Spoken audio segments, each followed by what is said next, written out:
And we're back. Yes, welcome back to the weekly live stream. I'm Eric from Videolux Philippines, and again, it's just me today. The girls have their own gig going on in the other streaming room.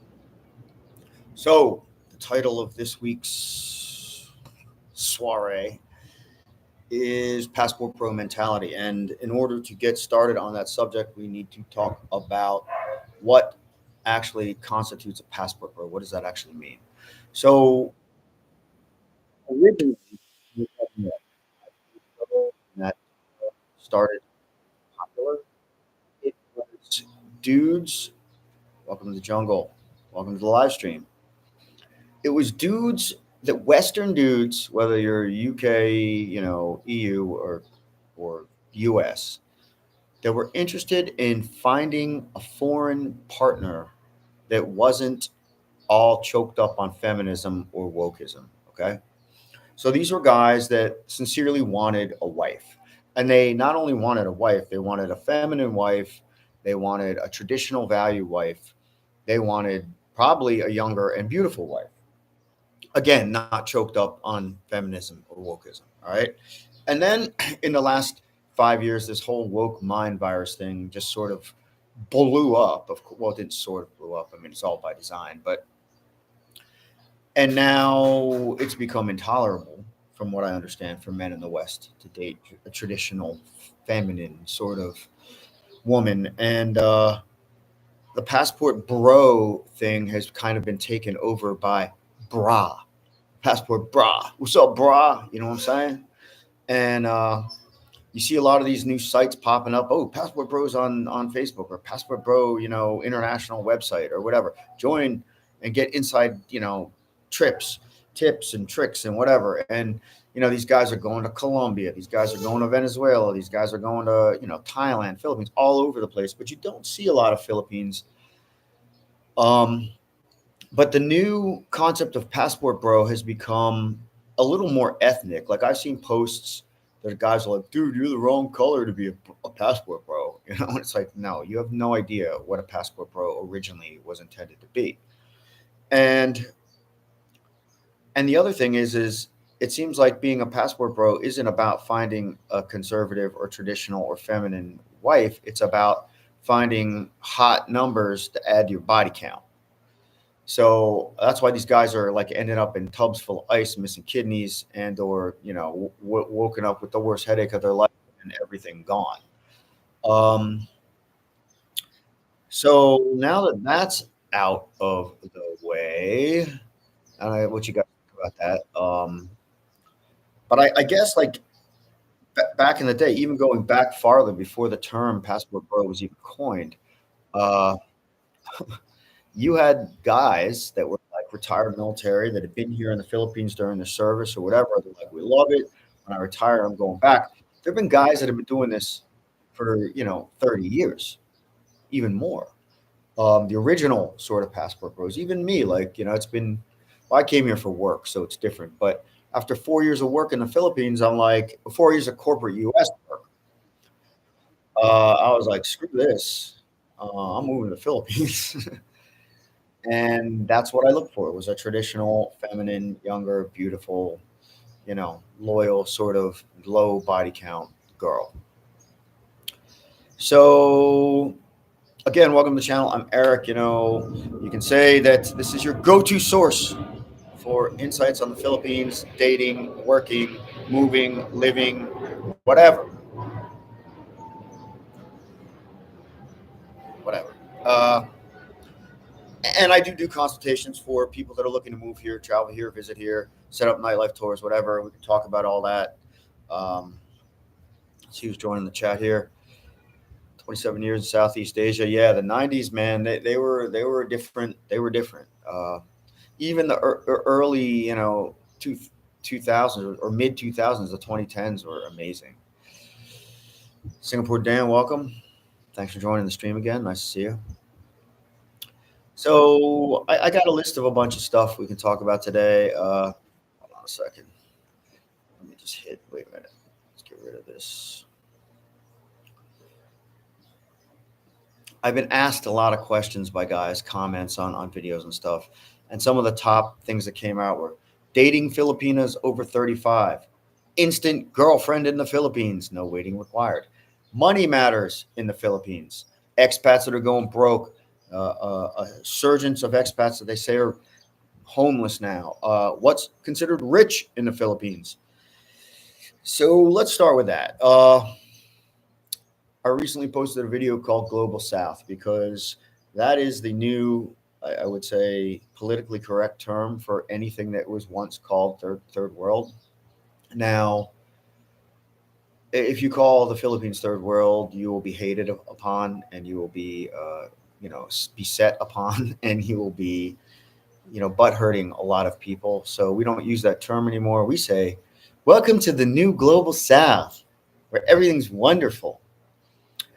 But let's take a real look at what rich is in the Global South, at least in the Philippines. So your average median income in the Philippines is 27,000 pesos a month. That is what, $435 a month.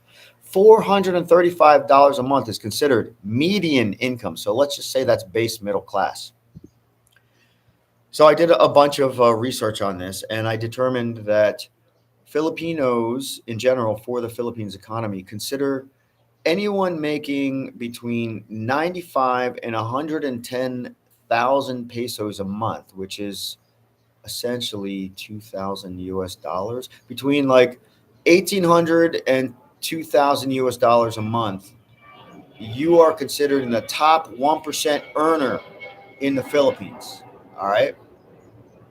So when you got an expat here that's got a retirement of, well, let's just say your retirement is only 1,000 a month. So you're already double the median income, right? You're already at 56, 58,000 a month. All right.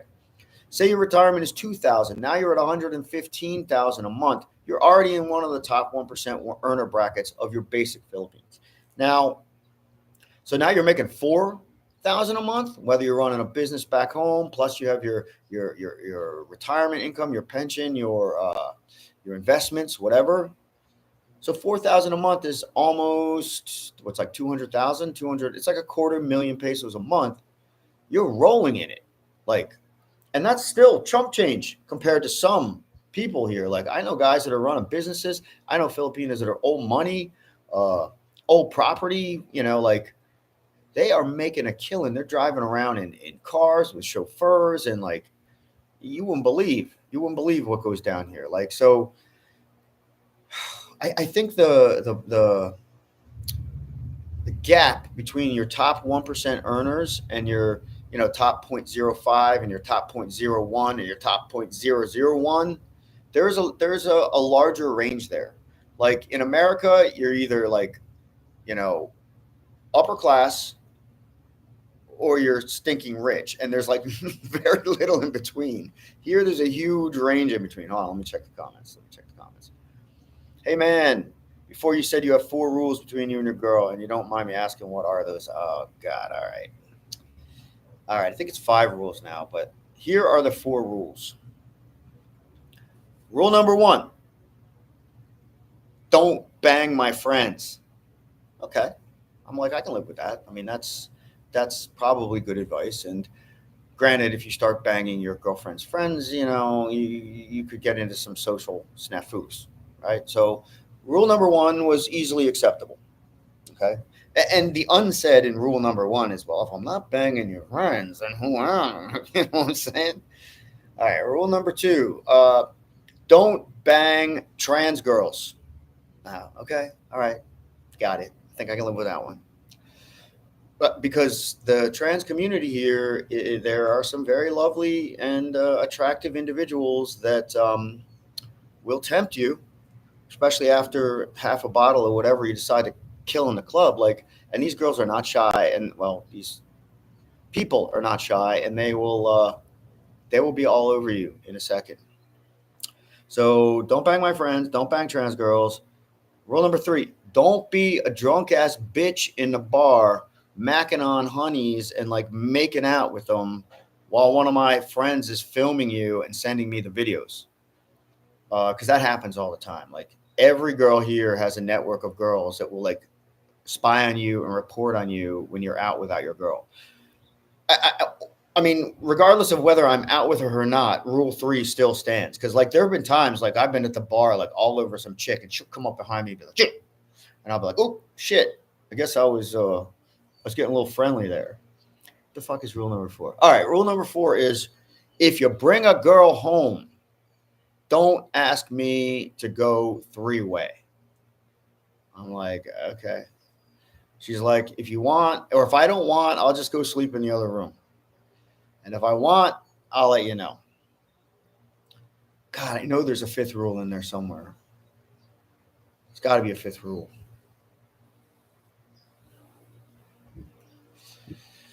Those are the 4 rules. Thanks for asking.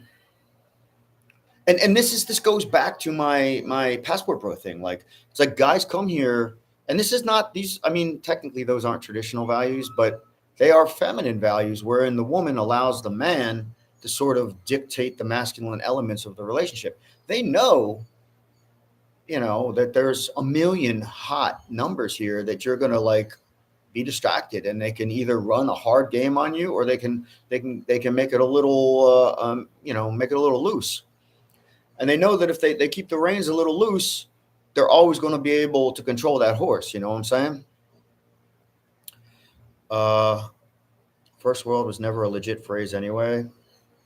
Well, there are a lot of phrases that aren't legit, and they were coined by, the establishments and the authoritarian sort of dictators that we call leaders. And, one of there a lot of them are just psyop terms. They're terms designed to delineate, separate. Obviously, separation of the masses is one of the big tactics, and they're terms that are designed to program and to control.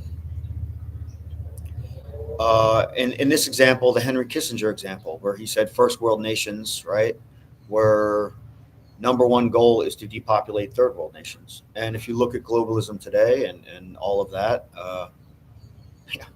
they've done a good job with that. That's what UN Agenda 21 is about, UN Agenda 2030. And then the whole 2030 conversation is something I don't really talk about here because, I'll get flagged and banned, and I don't want to get shadow banned again. And but you can check my Twitter if you want to see what's really going on. Is marriage a possibility for you guys? Horizon, those rules would hold up. Yeah, totally. Yeah, we're talking about all that now. Hey, Scamper, good day. How's life down on? When you coming back? Marriage is definitely on deck right now, and the reason why, well, there's a lot of reasons why. I mean, we've been dating 5 years, living together for 5 years. We've already done the vetting process both ways, and they're making visas a bitch now. So before, a guy like me, I was lucky. I was here on a work permit for years and years and years, right? So the company handled the work permit. The company paid for the work permit. The company renewed the work permit. All I had to do was show them some paperwork every year, have an updated visa. That was like basically it, and get a medical test. What else? But now that 3-year tourist visa, which was the creme de la creme of Asia, is being curtailed. I'll come back to the comments in a minute.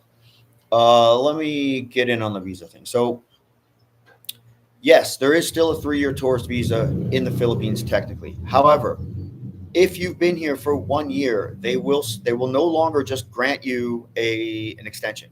You'll go in there and you'll be like, yeah, man, can I get another 6-month extension or a 2-month extension or whatever? And they'll be like, what is your business here in the Philippines, sir? Why do you need to stay another year, sir? You've been on vacation. You've been on a tourist visa for a year, sir. Why? So, I mean, they're not. I mean, they ask professionally. Don't get me wrong. And most guys are like,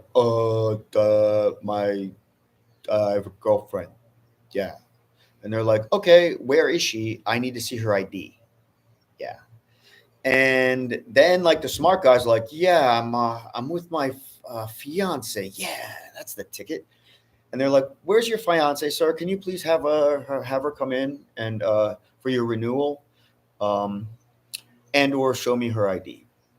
So you got to show up with your girlfriend for one, and she's got to bring her ID. All right, that's after a year. So I've been here on this current extension 2 years, and the last time I walked in, they were like, "Whoa, whoa, whoa, whoa, whoa! Like, we're not even going to talk to you. Like, why are you here?" And I'm like, fiance."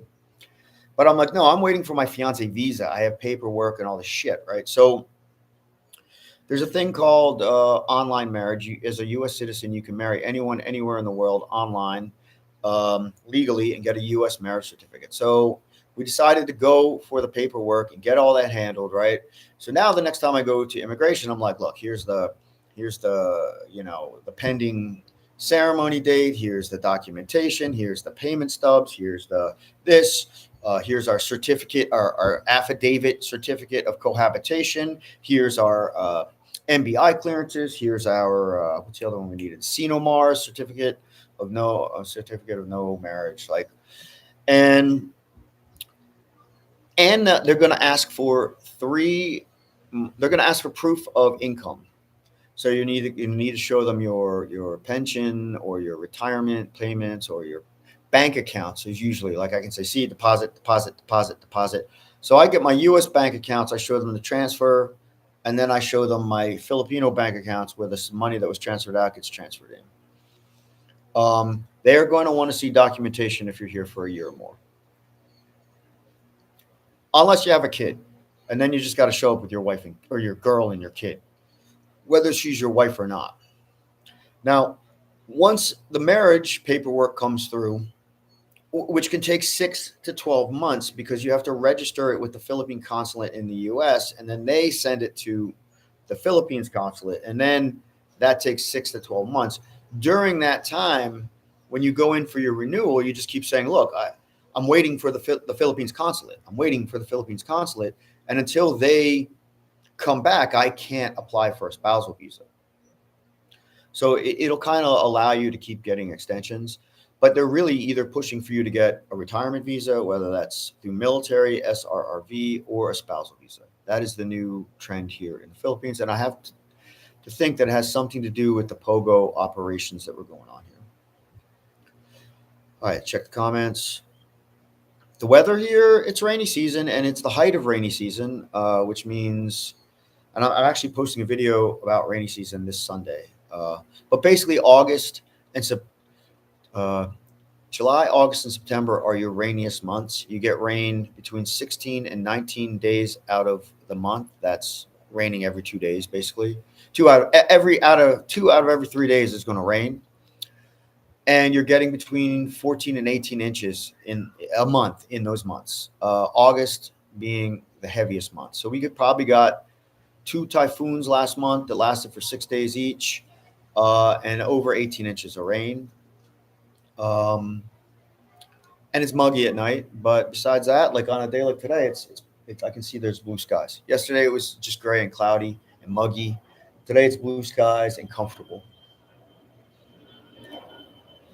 And oh, you're back in November. Cool, man. And Sean, thanks for joining and thanks for saying what's up. What's up is we're talking about passport bros today, or what passport bros initially meant versus what it means now, and of course some mentality around that. Dude, you're back in November. November's ramping up right now for nightlife tours and stuff, but it's going to be a good month to be here.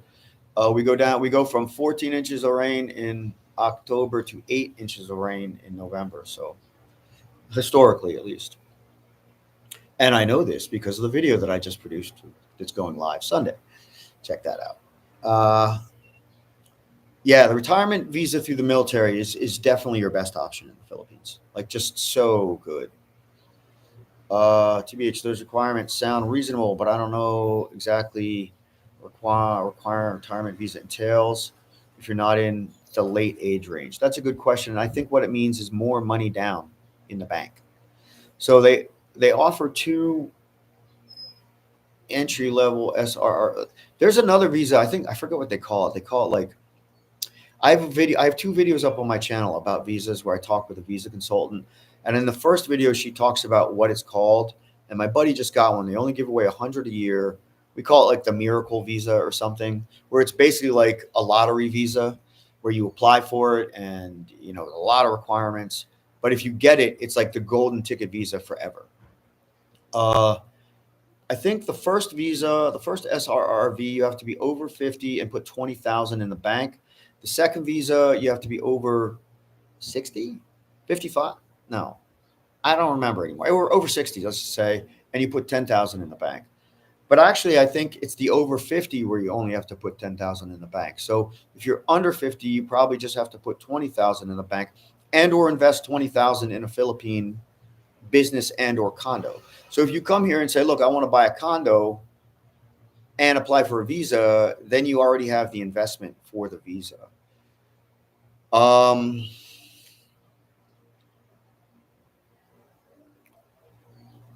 There's another visa. Oh, or just open a business, run a business. There's a couple ways to do that. And I am not an expert on that. So, but I know some people that are. Is there a lake and resort close to Manila to go fishing? Close to Manila? Relatively, like Batangas. I guarantee you Batangas has fishing resorts, whether they're lake or sea. I don't really know, but there are a lot of nice lakes in Batangas, and there are a lot of resorts on the lakes in Batangas, and I wouldn't be surprised if you could get a fishing deal. Yeah, 20,000, but you can't touch it. You either have to invest it or you can't touch it. So it's 20,000 that sits in the bank, and you got to remember that they only insure up to 500,000 pesos here, and that's 20,000 US, by the way. So if you put 20,000 US in the bank, you're only insured for about 10,000. Now, the way you get around that is you put 10,000 in one bank, and then you put 10,000 in another bank, not the same bank. You could have 5 accounts at the same bank, but those 5 accounts are only protected up to 500,000, not 500,000 each. Yeah, they got a nice little scam running here. Doesn't Phil's have a digital nomad visa now? I think they're developing it. And again, for the digital nomad visa, you know, you're going to have to show proof of income, blah, blah, blah. There's a bunch of stuff. When is the absolute best time to visit the Philippines? All right. In my opinion, personally, I like dry season. Okay. I like it when it's hot, when it's sunny, when there's no chance of rain, and there's a laser beam sun and it's dry. So we're talking 95 degrees Fahrenheit and 40% humidity. That's what I like. Some guys feel like that's too much. Like that laser beam sun is just, I can't handle it. So I would say universally the best time to be here is between January and February, December and February. Like December, you go from 8 inches of rain in November to 4 inches of rain in December. You might get rain 6 days a month, and you're going to find that it's not humid and it's not hot. December through January, really nice. December into February, beautiful. But you're going to remember that in February, that laser beam sun is going to start peeking out. So your nights are going to be beautiful in February. Your days are going to start getting hotter. Now, January, February, March, April, and May, you're down to half an inch of rain. Like, that's it. Why do people recommend to stay away from the girls on P. Burgos? Well, the girls that are specifically on P. Burgos, like walking on the street, are walkers, what we used to call hookers. Any girl walking on the street in P. Burgos, unless she's going from one bar to the next, or maybe just out with her girlfriends and taking selfies or whatever, those girls are streetwalkers and or massage girls. And that's one step away from streetwalker. Because like you'll walk down the street and they'll be like, oh, massage, sir. And you'll be like, no, thanks. And then the next thing they ask is, oh, service, sir. So like if you decline the massage, then they offer you sex. So girls on the street are walkers. So I would say avoid that. Now, the next thing is there's a lot of bars on P. Burgos, but most of those bars are strip bars. So if you go into a strip bar, the girls in there are working as strippers / bar girls. So again, same deal, paid companion. Now, what about the girls in the party bars or the nightclubs? Well, some guys say stay away from them because they're party girls and they're out looking to party, hook up, drink for free, or meet foreigners for action, or sugar daddies, or husbands, even, you know. But like, do you want a girl wearing a skimpy dress with, you know, ink all over her, and usually not tasteful ink? Is that the girl you want to bring home to mom? Like, so that's why guys say stay away from people, Burgos girls. How's the nightlife in Batangas versus Sabang? Dude, I don't even think there is nightlife in Batangas. Like, what passes for nightlife is local nightlife. Like, it's a shitty little bar, like somewhere on a corner somewhere, and maybe it's a little built up, and they have karaoke or a live band. That's it. There's no nightclubs that I know of. Batangas is huge, though. I mean, Batangas is massive. So, you know, I don't know about the city of Batangas. There might be a club. We don't go to Batangas for anything other than beaches. We love the beaches in Batangas. They say BGC is a bubble. Is that true for Makati? Well, I actually published a video called The Foreigner Bubble. It's up on my channel. There are areas of Makati that are a bubble, but it is not true for all of Makati, just like it is not true for all of Taguig. So BGC is in Taguig. Taguig is not a bubble. BGC is a bubble. Eastwood City is a bubble. Areas of Makati are a bubble. Salcedo, for example, maybe Ayala, or even Century City, the Century City Poblacion area. It's kind of like a little bubble. Not so much though, because no, you've got jeepneys, you've got tricycles, you got pollution, you've got wires everywhere, you got streetwalkers, you got panhandlers, you got solicitors. Like, Poblacion isn't really a bubble. It's a bubble, and it's a nightlife bubble, but it's not like a foreigner bubble, like Salcedo might be, or maybe Century City. Makati's too big to be a bubble, and too many elements in Makati.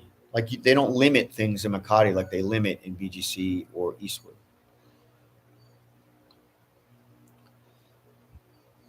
I think the military visa investment is only $3,000. You're probably right. Why do people recommend to stay away from streetwalkers? Okay, well, they're promiscuous women that are being intimate with strange men.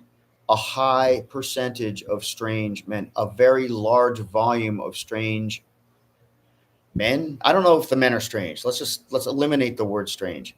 Let's just say they're promiscuous women involved with a high volume of promiscuous men.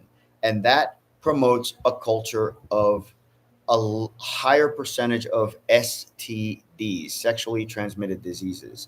If you're hanging around with hookers or becoming intimate with hookers, regardless of your protection, if you decide to wear a wetsuit or not, you are raising your potential of contracting an STD. All right, that's bad. What's another reason? Well, a woman that does this, it's going to have an impact on her psyche, on her emotional state, on her general demeanor. Okay, she is going to be less stable and prone to episodes of emotional, let's just say, outbursts. The woman could be psycho. I mean, this is a chick walking the street banging strangers for money. Come on, dude, that's going to mess you up. And if for some reason she imagines a slight against her from you. She thinks you're trying to cheat her. She thinks you're, I don't know, lying to her. She thinks you're filming her. I don't know. Like whatever sets her off, when she gets set off, she's going to go psycho. Or it's a high probability she'll go psycho. And that means you need to call the guards to get her out of your room. You need to pay her more money than she asked for. She's going to shake you down. Like in the morning or the moment after or whatever, she's going to be like, okay, 10,000. And you're going to be like, no, you said 5,000. She's like, if you don't give me 10,000, I'm going to start screaming and tell them you're beating me. And then she'll start smashing her face against the wall. You don't want to invite a lower echelon of social elements into your life, man. You're inviting danger. Now, okay, these are streetwalkers, bro. They're probably on drugs, or they're alcoholics, or they're having unprotected sex for money. They're desperate. They want money. They'll do anything for freaking money. I don't know about anything, but you know what I'm saying. And I'm not judging them as people. I mean, granted, life is hard here. People struggle here. You do what you got to do. Maybe some of the girls are smart about it. Maybe they always insist on condoms. Maybe they have rules. I don't know. I'm just going on what I've heard over the years, and I've heard some horror stories, man. And it's usually guys getting shake. They get shook down after the fact. Why you tripping? What up? Just talking. We're just talking today. Invest 20,000. You mean in like Filipino stocks? Well, I wouldn't invest in Filipino stocks. And actually, I don't think you, as a foreigner, can join the stock market here. I mean, that 20,000 you have to put in a Philippines bank and say, all right, it's in the Philippines bank. I am not touching it, or I'm going to invest in a local business or in a local condo. An investment is a condo. Investment is a business. An investment is just keeping 20K in the bank. Quezon City is absolutely not a bubble. Quezon City is massive. It is the largest of the 16 cities in the metro. There are a few areas in Quezon City that are a bubble. The most notable one being Eastwood City. And I have a whole Eastwood City playlist up on the channel if you want to check that out. I lived in Eastwood for almost 4 years. QC is not a bubble. It's just too huge. Eastwood City is a bubble in Quezon City. Concerning the visa renewal, is it possible to avoid jumping through the hoops by just exiting and re-entering country? Absolutely. So you basically are going to be here up to about a year. And then when you're like at 10 months or going on 12 months, you could just be like, hey, I'm going to take a weekend in Thailand. Get a cheap ticket to Thailand, cheap-ass hotel room in Thailand. And when I say cheap-ass, I mean like $16 a day. I rented a hotel room right in Sukhumvit. I think it was Soy 17.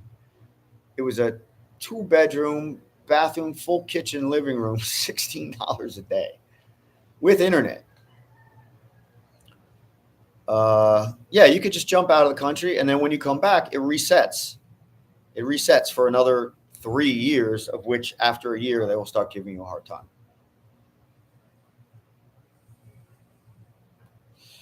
What about the beautiful ladies at LA Cafe? Are they okay to make short-time memories with? Well, in my opinion, there really aren't that many beautiful ladies at LA Cafe. I describe the women at LA Cafe as tired and thirsty. And that's really a combination that, at least for me, it's not like ringing any bells. I'm like, oh, another tired and thirsty honey that wants me to pay her to lay on her back and act like a starfish. No thanks. Are they okay to have short-time memories? I'm sure they're great. I'm sure you can meet a wonderful girl there that's cute enough to keep you interested, that's not going to break your bank, and will be happy to be your companion for your whole time in the Philippines, as long as you pay for everything. Yeah, there's a whole nother level here called rent a girlfriend. And I'm not going to talk about that because the guys are like, keep your mouth shut. They don't want me to ruin it for them. They're like, no, I got it good now. These are blue blockers, man. These are gaming glasses. I wear them because I'm staring at the computer screen like fucking 10 hours a day. Beautiful. LOL. Oh, the guy that needs glasses, right? The one that thinks that there's beautiful girls at LA Cafe. Yeah. Or just don't go with the glasses and enjoy the fuzzy beauty. Legend of Alexander, you're back, bro, my man.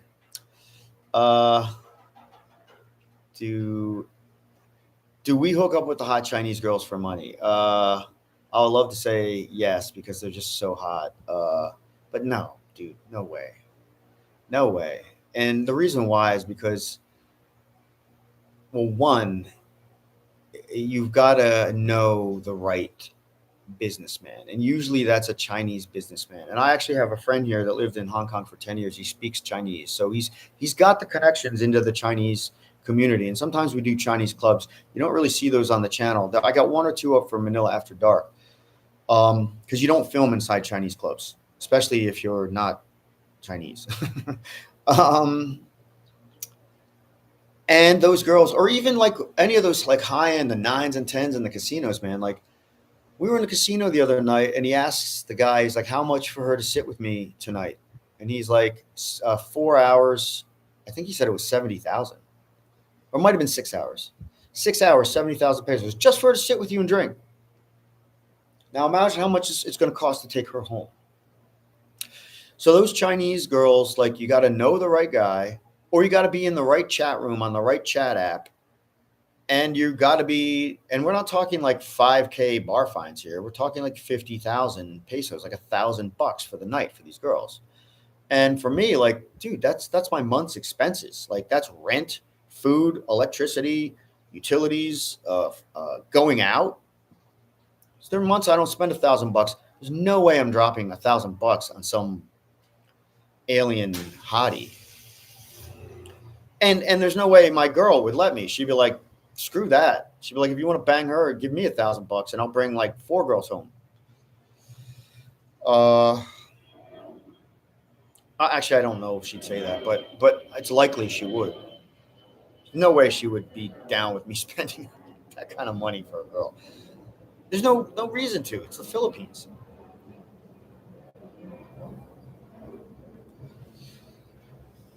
So BGC is a bubble inside of a larger community. It's a bubble inside Taguig. Yes, there's 7,641 islands here, and there are tons of bubbles inside those islands. For example, Boracay's new coast is a bubble inside of Boracay, right? Not everywhere you live in Boracay is going to be a foreigner bubble.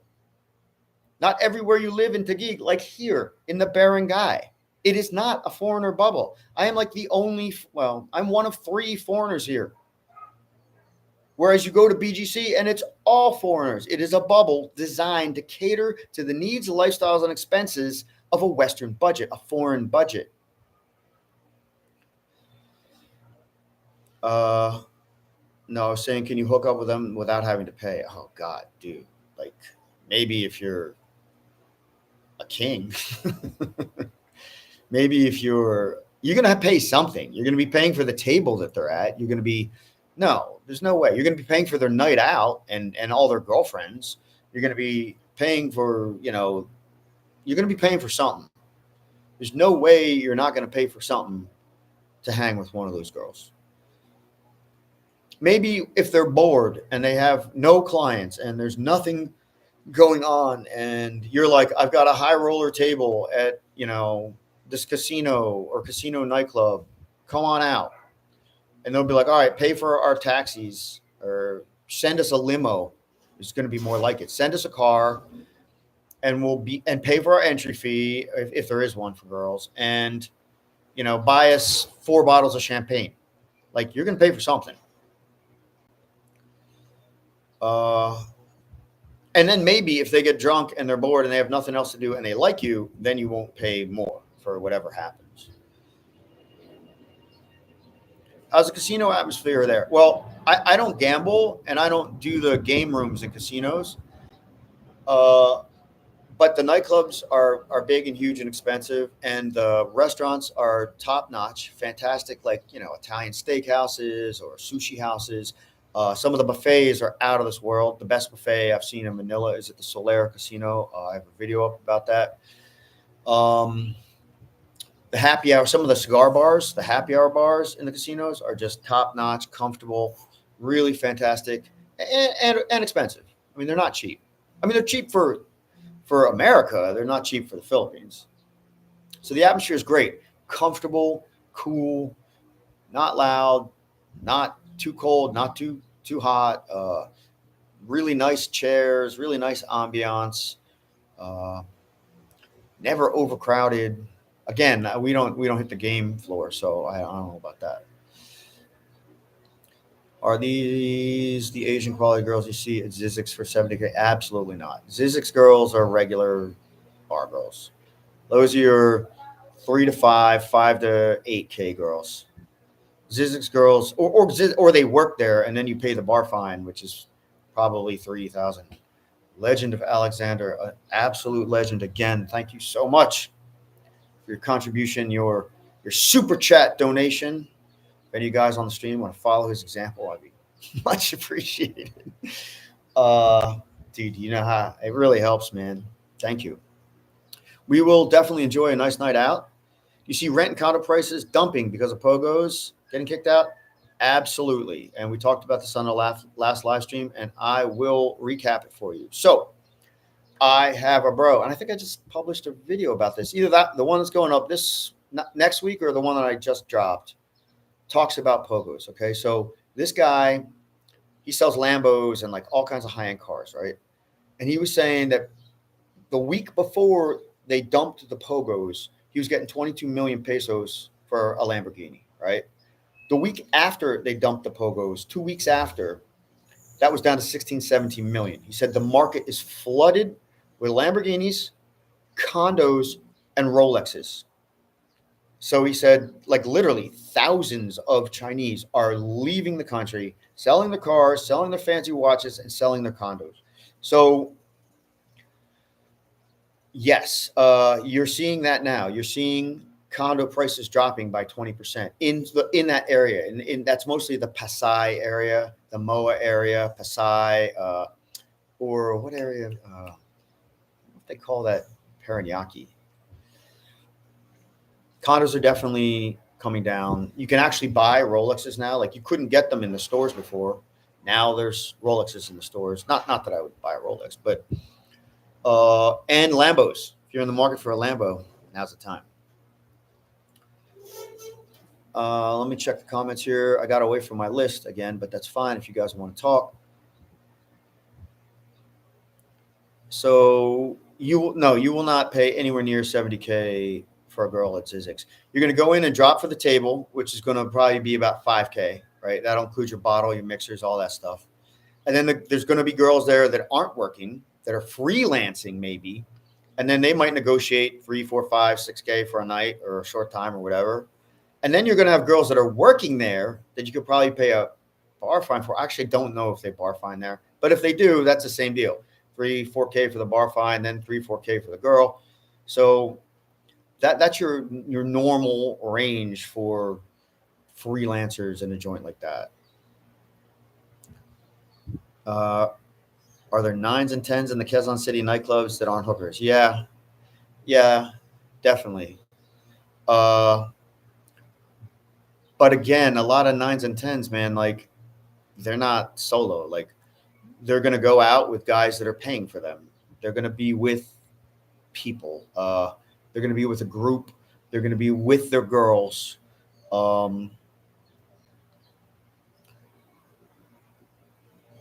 There are some, yeah. I mean, Quezon City, depending on the club, like there are some huge clubs there. The question is can you break in with the 9s and 10s? Like, are they with guys? Are the guys they're with gay? Because there's a lot of girls that go out with their gay boys.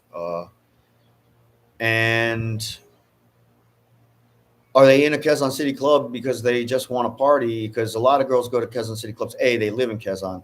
B, they're not interested in foreigners.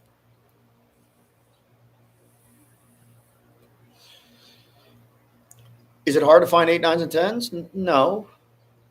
But a lot of 8, 9s, and 10s now are ruined by Instagram culture and think that they're the hottest thing ever, and they're 10,000 followers on fucking Instagram, and like my girl, man, she's a bikini model. She has a lot of social media stuff up to drive her modeling gigs. Um, and even though her accounts are private, she gets like hundreds of dudes. Like, and the example that I use is like some guy in Monaco hits her up. He's like, "Hey, baby, like you come stay on my yacht for 1 month. I have yacht in Mediterranean. You know, you stay on my yacht. I pay for you." Like, yeah, her and 10 other girls. Like, these girls think that dudes are gonna fly them into Monaco and put them up on a yacht for a month. Like, 9s and 10s, man, they're getting flown out to Europe. They're getting flown out to to be with guys that are going to drop serious coin on them because of the way this Instagram culture has programmed them and just offered these opportunities. These opportunities never existed before for them. So in some respects, they are unicorns, but I'm out, almost every weekend, and I always see 8, 9s, and 10s. Like every now and then, I'll just be like, what? Check her out, like, and sometimes you'll see them in strip clubs. Like, there are some hot, super hot girls working here. Having fun night out is rarely free, especially with ladies. Yeah, it is kind of part of the game. Like, a lot of times when we invite the girls out, they don't pay. They just drink out of the bottle. We call them bottle birds. Because the bottle comes on the table and they just kind of flock around, like peck at it like little birds. What you see is a realistic monthly budget in pesos, single, also with living girlfriend in Cebu IT Park. So, dude, I've lived in BGC with a girlfriend for $1,000 a month. Realistic, 1,500. You want to pad it? Budget 2,000.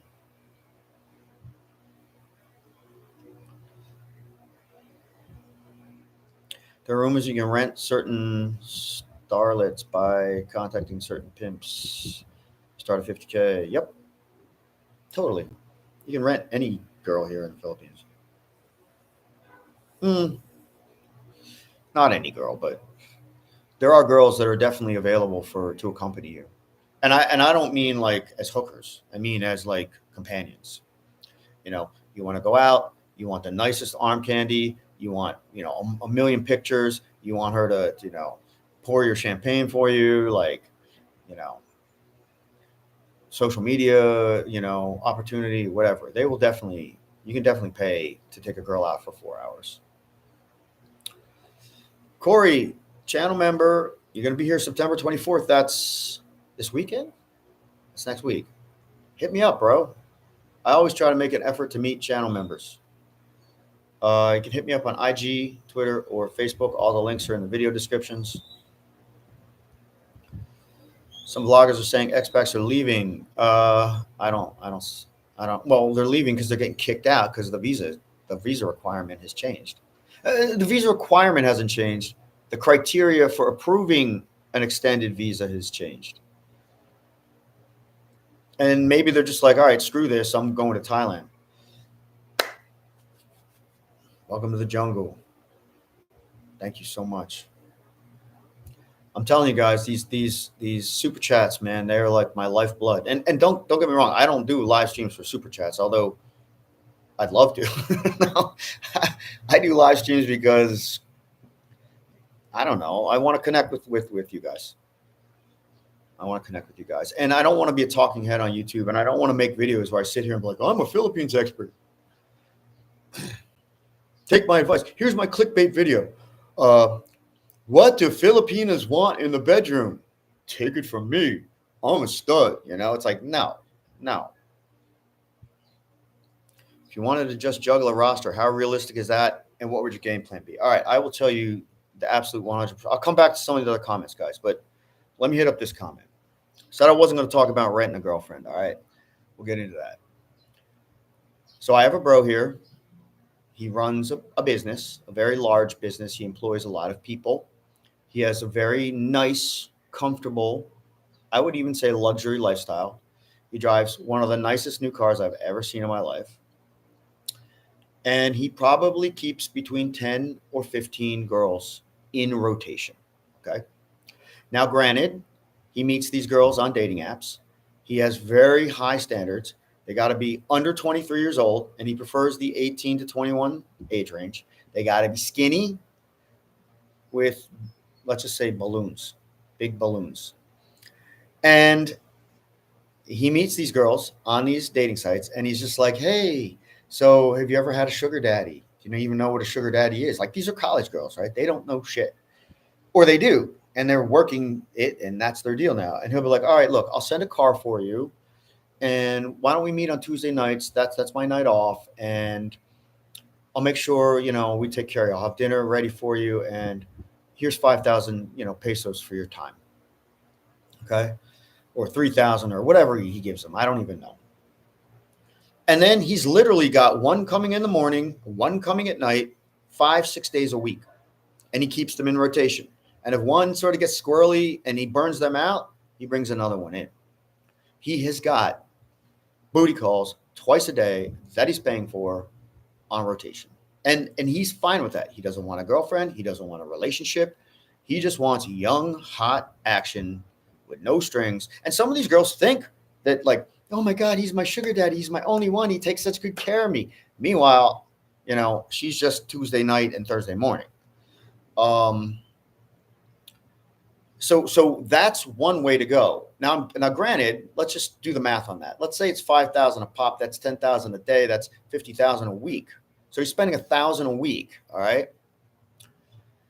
Now, I'll tell you how I did it before the girls got corrupt. Before I met my girl, the dating game wasn't so bad. The Instagram thing hadn't blown up yet.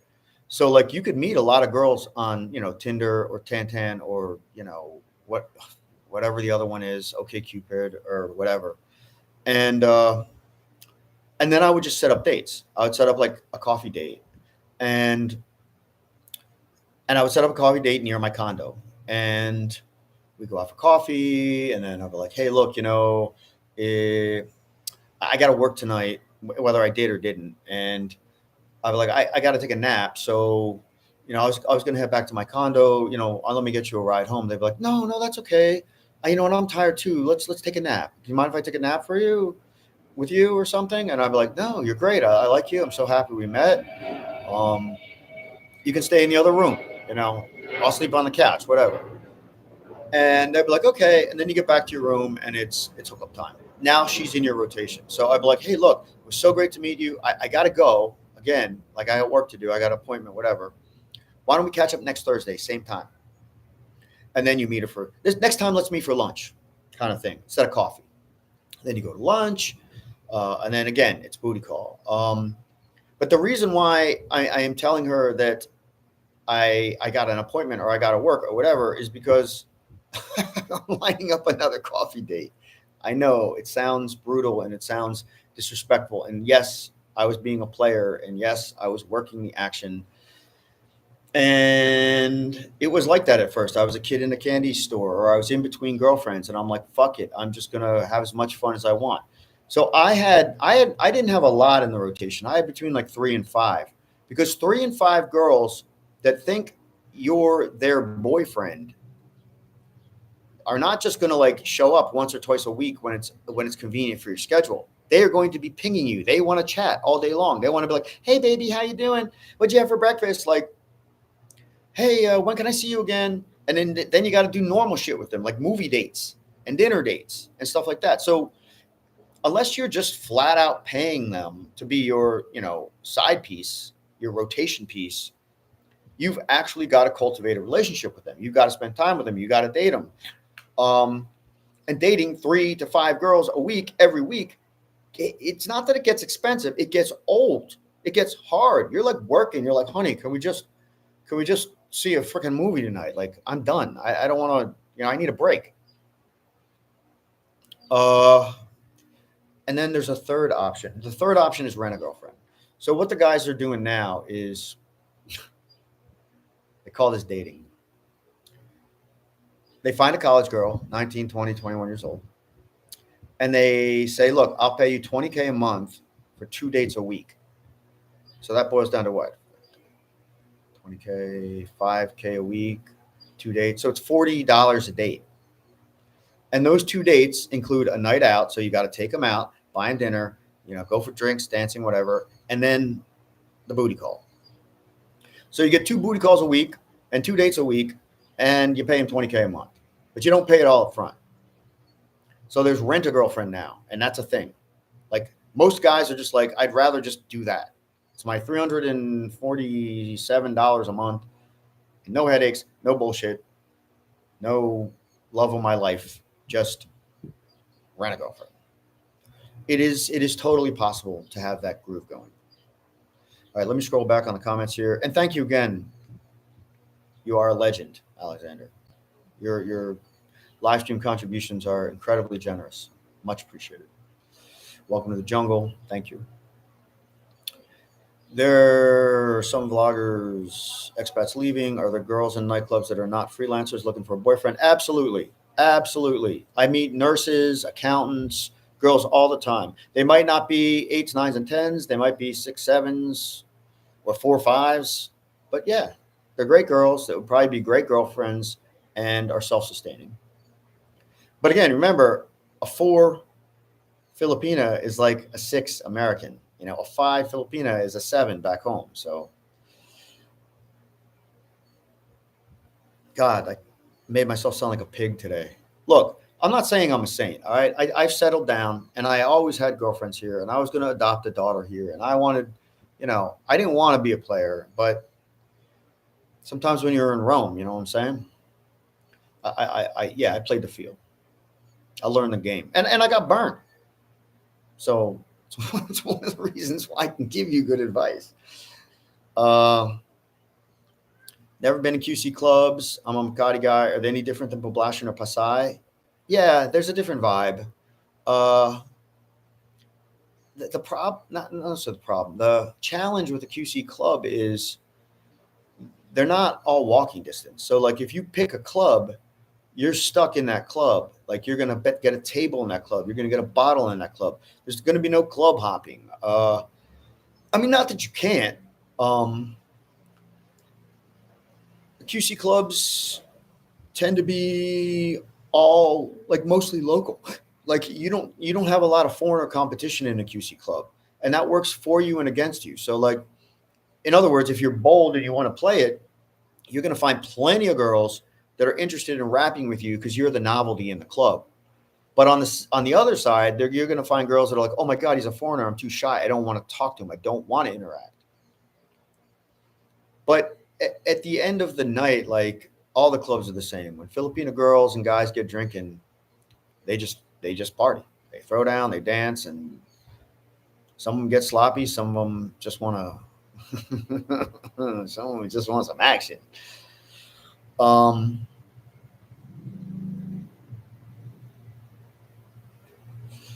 Monaco guy is definitely human trafficked. Ain't no guy paying a fly girl there and back. I don't know about that, man. I can't really tell you some things on public YouTube, but I will tell you there are guys here and in some other countries and guys that come here from other countries that I've become friendly with. They've got more money than God. And if they want to fly girls in to spend a month on their yacht, that's like dinner and a movie for them, man. That happens. And I'm not saying that the human trafficking doesn't happen either. Pablo posted a message. I don't know what it was. It got retracted here. So I don't know if that's good or bad.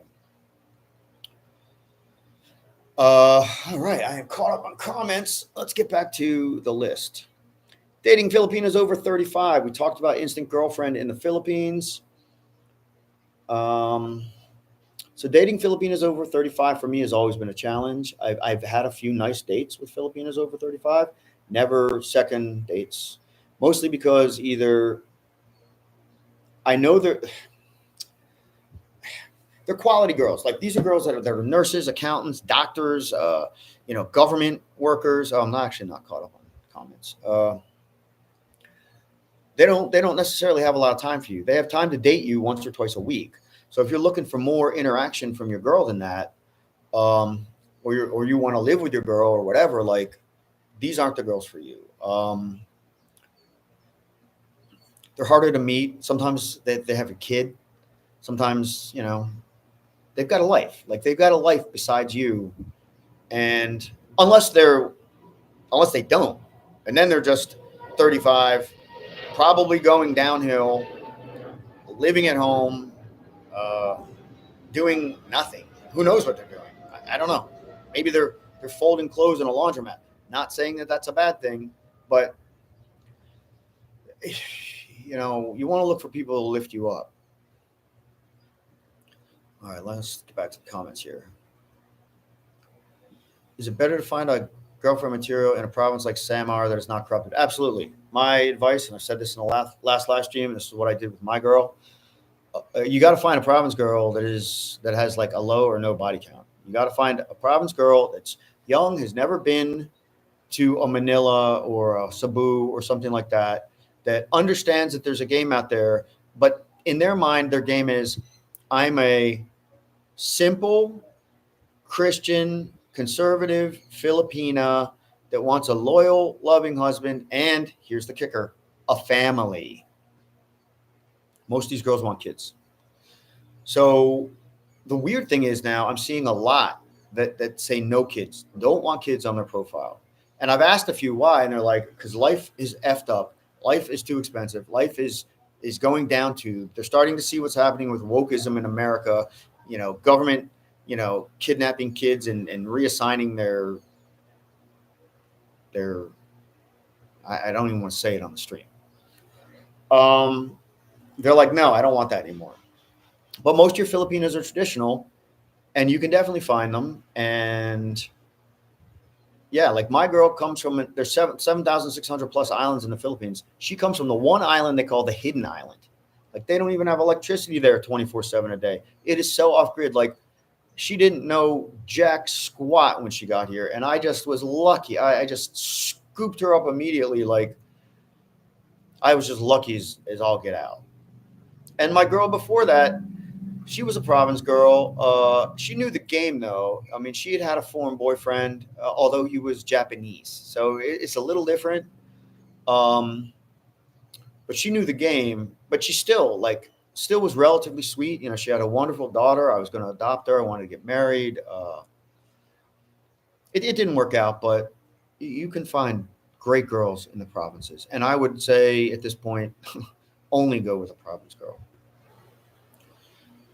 I hope I answered the roster options or 3 options. Alexander, if you have any questions about that, always hit me up offline, man. We just have a call. I'll tell you the real deal. You know what I'm saying?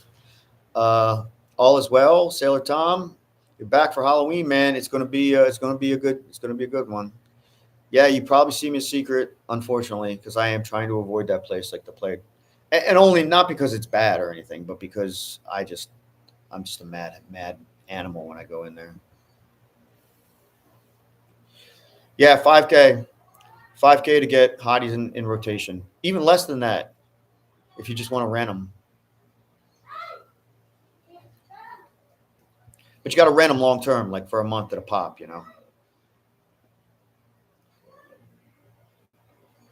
That's the guy ruining all the dating in the PH. Well, I would say yes, but no. Because if the girls didn't present themselves like that, and the girls didn't provide that opportunity, and the girls weren't willing and open and pushing for it, then there would be no option to do that. There'd be no option to do that. The women are propagating that culture, not the men.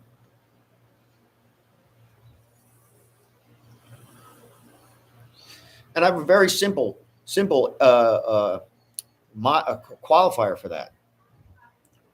Who controls whether you have sex or not? The man or the woman? Like if I was just like, hey, honey, I'm going to lay down and spread for you. You think she's going to be like jumping on me? I'm like, no. She's going to be like, yeah, okay, I'm gonna go get some lugao. I'm gonna go get some banana juice. I'm gonna sit here on my phone while you look like an idiot on your back with your legs spread, waiting for me to come jump you. But if she jumps on the bed and spreads her legs and says, "Honey, come on, give me some action," you're gonna be like, "Let's go." The women control sex, man. Always have, always will. Now, maybe if you're married and you have a really good thing going, you're in a good relationship, she'd be like, "Honey, I don't feel like it, but just, I don't know, crawl on top and do your thing." And that happens. That happens. And I'm fine with that.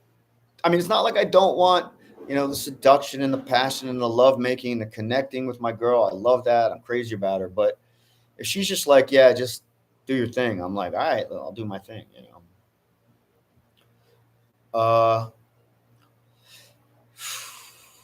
So it's not really the guys ruining it. It's the girls ruining it. But the guys that can clean up are cleaning up. Why not? You went in Rome, like I said. Thought for taking a girl as a sugar baby was costing around 1K USD a month.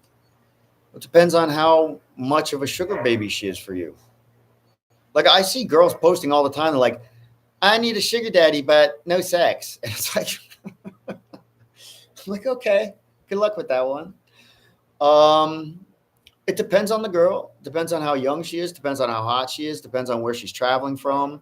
Depends on how corrupted she is. Depends on what her needs are. I tell guys this all the time. I'm like, they say, "What's a bar fine?" Or "How much does it cost to get a freelancer?" I'm like, I would say your average freelancer is 4K.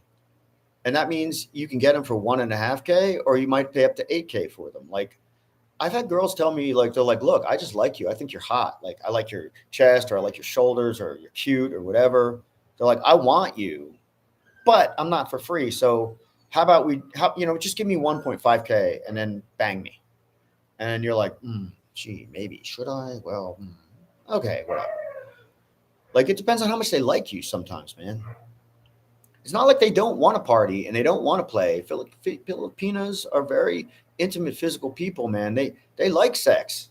They don't think that they're like dirty, sinners for having sex. Like, they just want a little something extra on top. So if they like you and you show them a good time, like, your rate is going to be a lot lower. And if you're healthy and you're young, like if you got muscles and you're a stud and like you rock their world, it's like you'll get to a point where they'll be begging you. They'll be like, "Well, okay, honey, you don't have to pay me this month. I just want to see you. I'm falling in love." And they do that too. They fall in love fast here, man.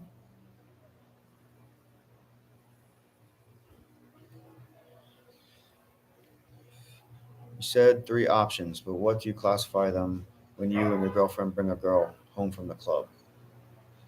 The only girls that we would ever bring home from a club are girls that aren't our friends, girls that really aren't in our social circle, and girls that we know aren't hookers. We don't pay anybody for anything. I mean, it's not like I'm saying I'll invite a girl to the table and I'll be like, "Yeah, have a couple drinks out of the bottle." Like, in a sense, I'm paying for the drinks, but I already bought the bottle.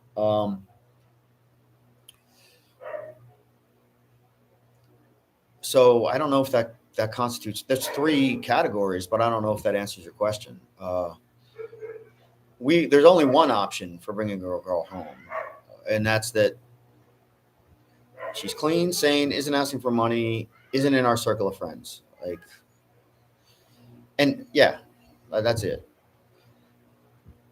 So just a normal girl that we met that wants to party with a couple or wants a foreigner with no strings.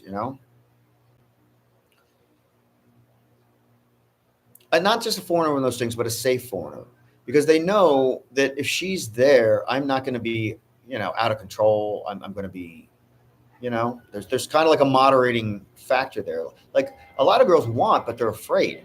But when there's a girl there, she's like, yeah, it's cool. And maybe like, well, it'll go 3 ways. And all the girls are curious here. I mean, some of them are just flat out bi all the way. A lot of them are curious. Like they're a girl, like the girls just like they get drunk enough, they just start making out in clubs, like, and then they're like they're not even bi, they just do it. It's great. What else we got? I don't know if I answered your question, traveled POV. Cosmic, Cosmic's experience, my boy is in the house. There's my man. How are you? I'm good, man. I'm good. I'm trying to get this Wednesday live stream thing rolling. Not even looking at the time today, although I've been on for about an hour. Do you like Hello Kitty? That little anime thing, the cartoon thing. Do I like it? Probably not. But I haven't really seen it. I just know a lot of the modern cartoon stuff. There's a lot of subliminal programming in there. There's a lot of elements that they're teaching kids that I don't approve of. I saw weird subliminal like programming shit going down in Peppa Pig. Just the fact that they're humanizing pigs is weird, you know. And then they got these fat, like it's like they're normalizing fat culture, you know. It's like there's elements in these things that I don't really appreciate. Do I like Hello Kitty for the sense that it was marketing genius and that they made millions and millions of dollars off their product? Yeah, I mean you could learn from Hello Kitty. But it's not like I have a Hello Kitty pillow, if that's what you're asking. Hey man, don't be too hard on yourself. You're a good dude. Yeah, but you know what? If I'm not hard on myself, who the hell is going to be? And if someone else is, I can always tell them to F off. But I think you got to be hard on yourself, man. You got to be like a little bit better every day, you know. That's first of all, Lucy Lipstick XXX. That is the most unique question that anyone has ever asked me on a live stream. Do I like Hello Kitty? For all I know, there's a hidden meaning in that. And if there is, let me know. Free P. Diddy. So the P. Diddy thing, it's all politics, it's all lies, it's all bullshit. You know that the mainstream media, which MSM isn't even an accurate description for them anymore. They are state-controlled media. MSM is state-controlled media. Anything you see on the news, anything you see about these political candidates, this posturing, though, this is my platform, this is your platform, this is disinformation, this is misinformation.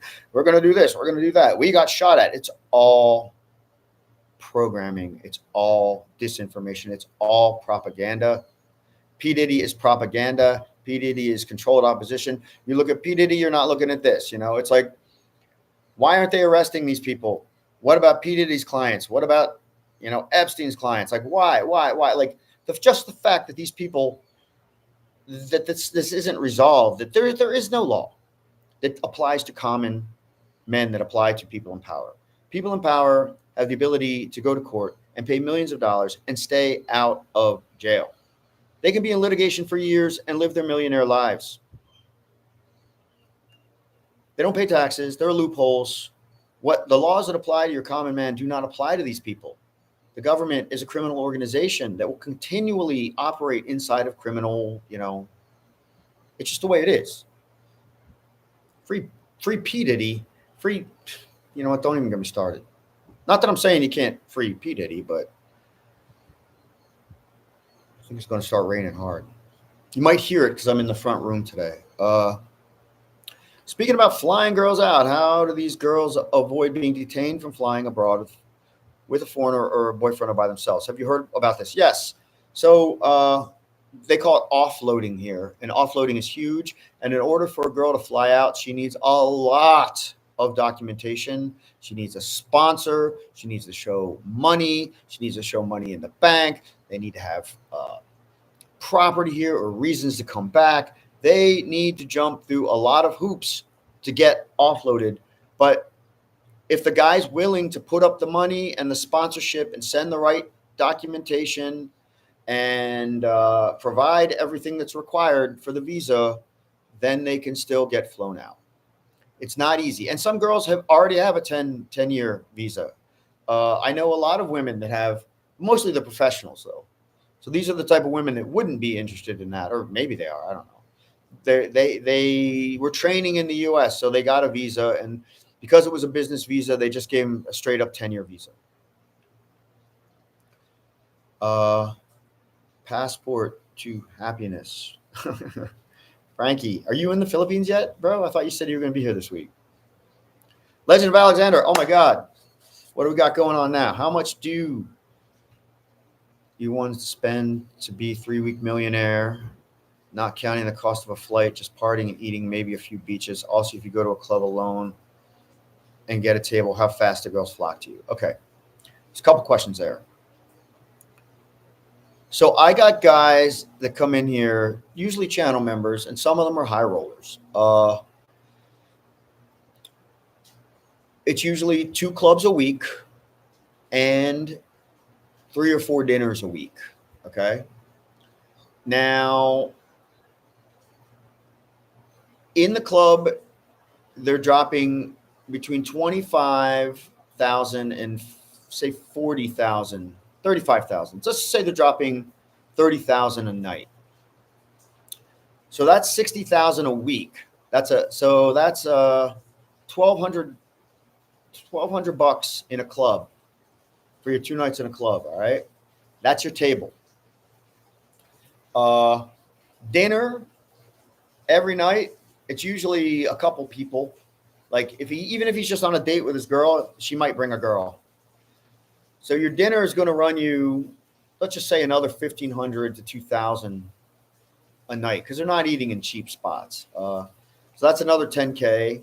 So up to 130K. They're probably staying in a nice hotel. It's $100 a night. So that's another $700. So now we're up to 3,000.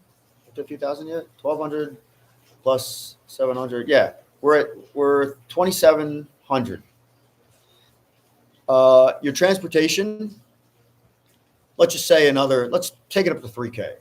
So your food, your clubbing, and your dinners are 3K. Now, on top of that, we're out another 2-3 nights a week in the bar. So that's another, I don't know, let's say 3K a night, because these guys aren't drinking cheap booze. Or even if they're dropping a bottle every night, let's say that's an extra 15K a week. So that's another $250. So up to $3,250 for your hotel, your dinners, your party bars, and your nightclubs. Okay. So now say you want to get a couple bar girl lap dances on top of that, or a bar fine or 2. That's going to take you up to 4,000.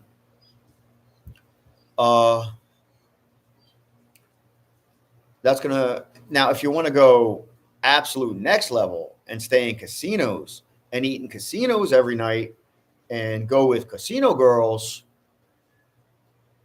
you're going to double that. You're going to be spending 8,000 US. 6,000, 8,000, up to 10,000 US.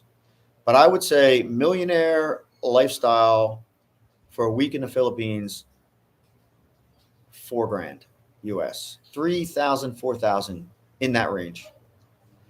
Now, how fast do you get the girls to flock to you? That's a good question. Now, are you absolutely solo? Okay. So what's your game when you're solo? All right.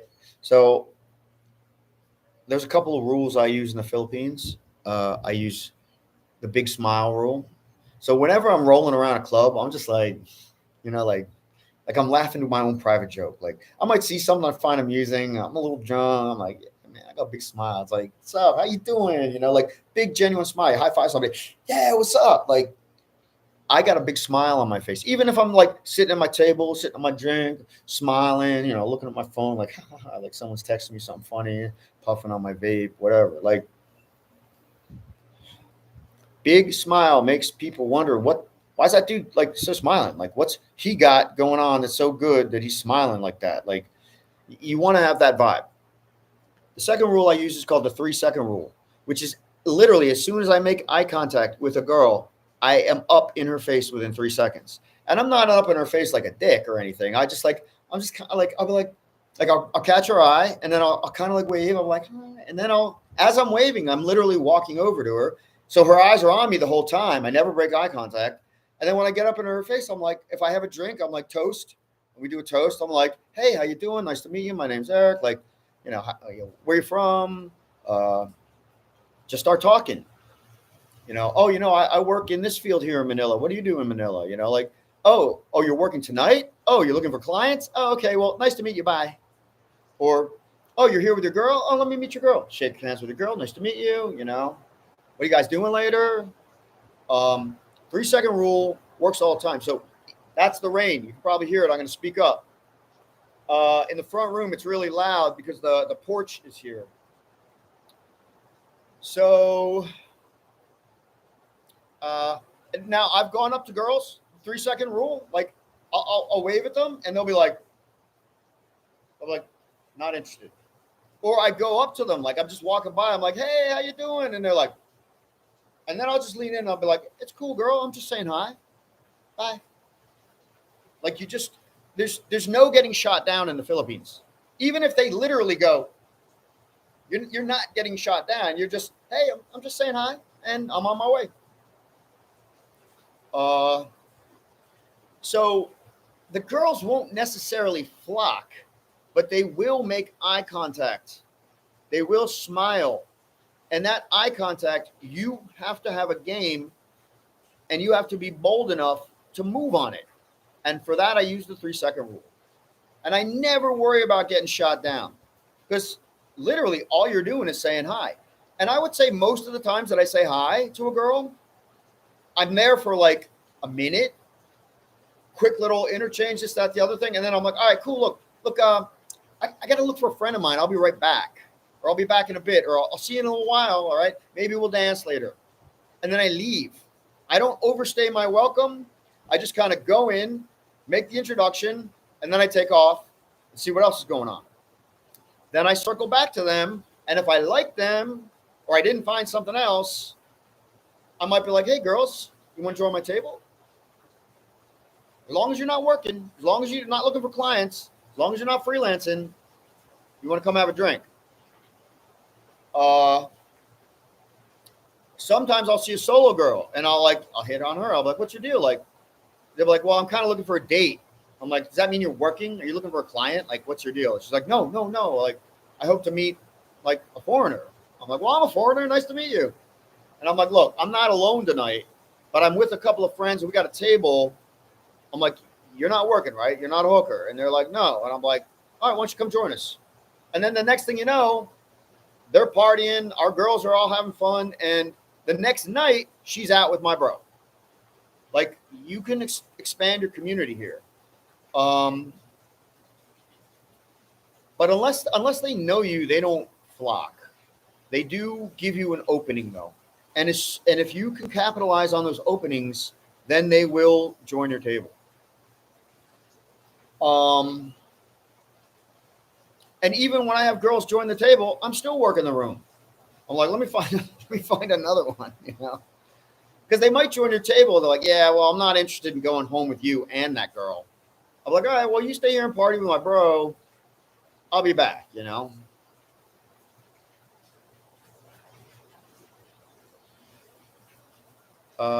Wait, what is, I hope I answered the question. How much, do you need not ones? Do you need not ones? Do you need not to be a 3-week millionaire? I'm not sure I understand the question. Hold on. How much do you need to spend to be a 3-week millionaire, not counting the flight? So hotel, clubs, party bars, and food, $3K to $4K. You know what? I would even say that includes beaches, because you're gonna say you're gonna fly to Boracay. Like, you get a round trip for $100, $150. You can get a hotel there for $50 a night. Now you want a baller hotel, $150 a night. You're gonna stay for 3-4 days. You're gonna spend the same in Boracay or less than you would spend in Makati or BGC. and the only extra expense is going to be your domestic flight, which is cheap. Now you want to go somewhere expensive and fly directly in, like El Nido, not take that overland 6-hour fucking ride to get there. You're going to spend more like 300 or 400 for your plane ticket, or same for Sikihor.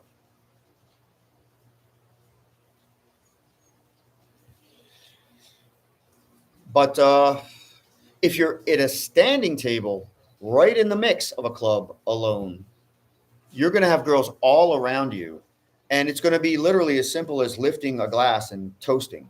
But you just kind of got to wait till they're warmed up, you know? And then in that respect, it's not like they're flocking to you, but since they're right there, they just kind of gravitate. They change a little bit, depending on the dynamics of their table. Oh, rain isn't loud? Okay, thanks. Interesting rules. I can't be bothered with that. I have a good system with mass messaging on Pinalove. Yeah. Yeah, I used to work Pinalove. Uh Pinalove gives you lots of options, especially to find uh girls that you'll pay in a rotation. Recently, I looked at Pinalove again because I try to meet girls for social opportunities here, videos, shoots, social stuff, and like a lot of times we'll have a big table, like a guy will throw down for a table. We're like, bro, I got 10 seats, and it's like me and my buddy. I'm like, all right, let me bring like 4 girls. So I'll go on Pinalove to find girls that don't want to go out and hang and stuff like that. And I would say 6 out of 10 girls on Pinalove now are pay to play.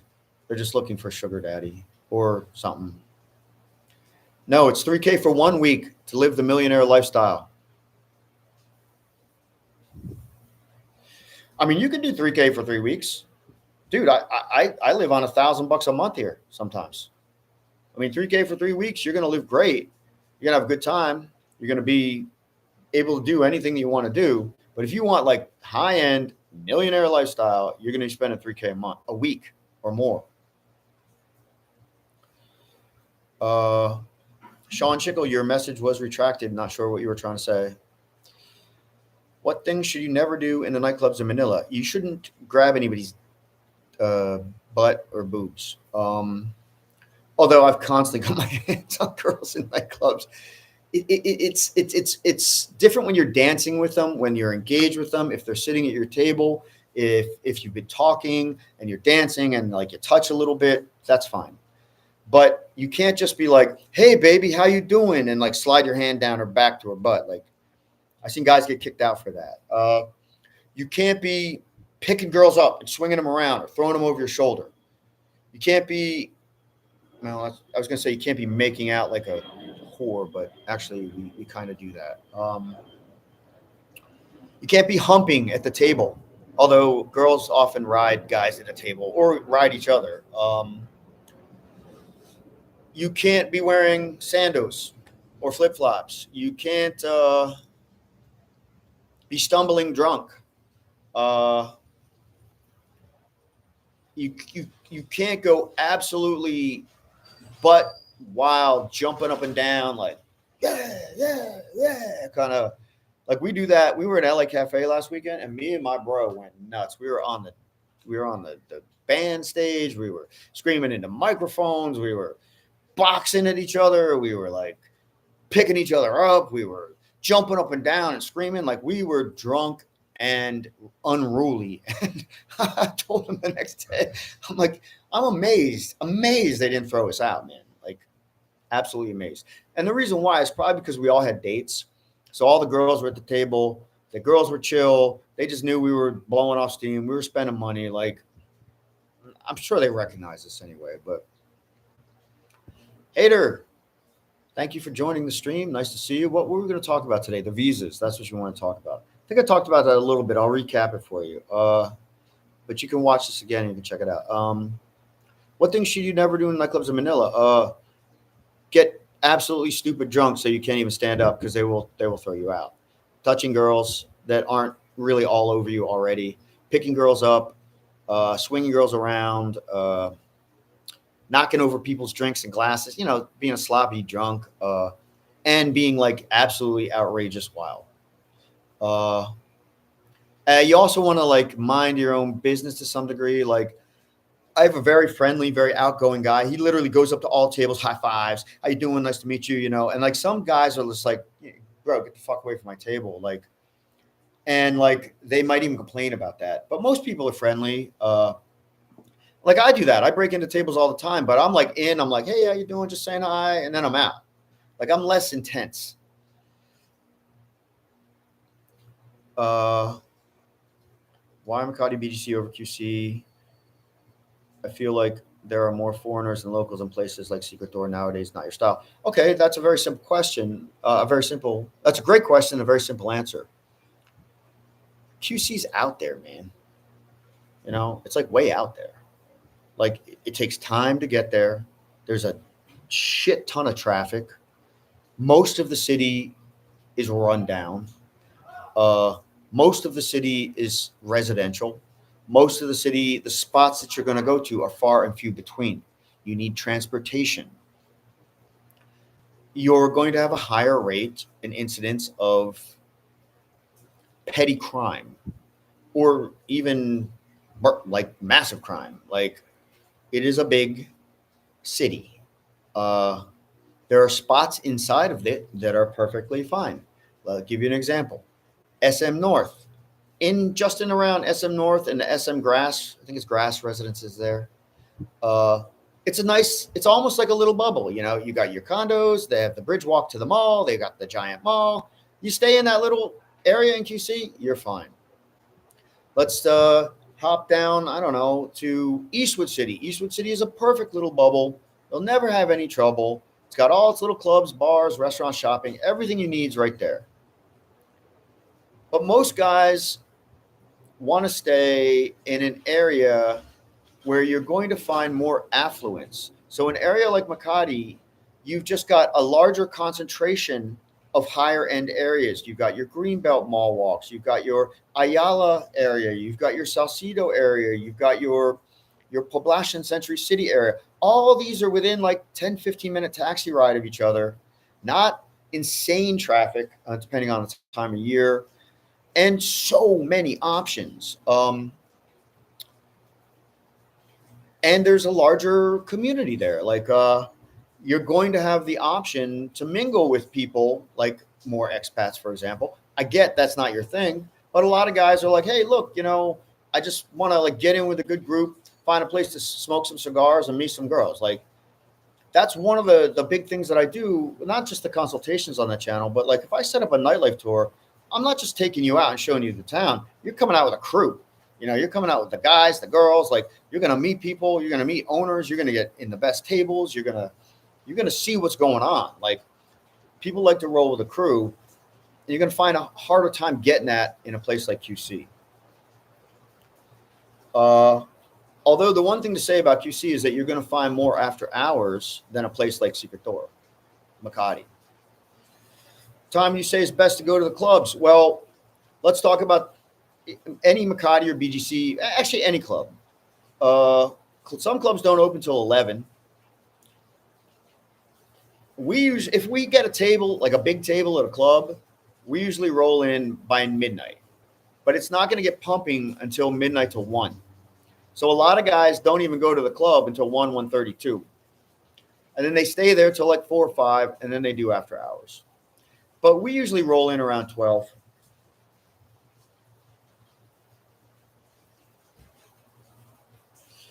Cosmic, Greg, tell them about how at the bar, if you don't finish your bottle, you can put your name on it and come back for it the next day. Yeah. So they do that in like cigar bars in America and stuff. But here, any club or any bar, just about any bar, like I say, we buy a bottle and we only drink a third of it. They'll put your name on it. And then now they date it, and then they'll put it on a shelf, and they'll hold it for at least a month. They used to hold it indefinitely. Like I had bottles and bars that closed during lockdown, and then like 2 years later, I go into that bar, and they'd still have the bottle with my name on it. So that's why a lot of times we do bottle service, because we're like, it's cheaper to buy a bottle. You get 3, 4 people to chip in on the bottle, or even 2 people to chip in on the bottle. And then you don't drink the whole thing. You just, all right, I'll be there next weekend. I would say midnight to 1 is the best time to go to a club. Although 11 is fine too. A club like Urban is going to be pumping earlier than a club like Royal.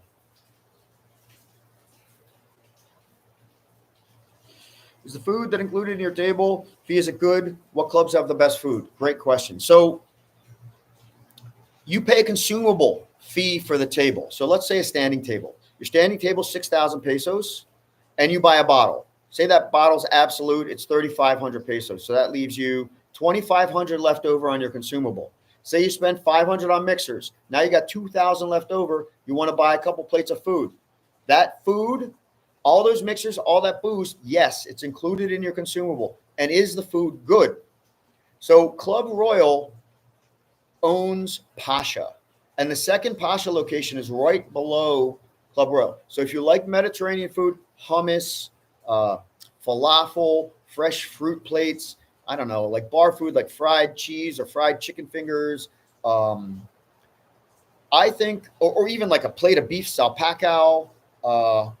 It's a nice stewed beef with like garlic and mushrooms and stuff. I think the food at Royal is fantastic because I love Pasha. I love Mediterranean food. Pitas, hummus, falafel, all that stuff. I love it.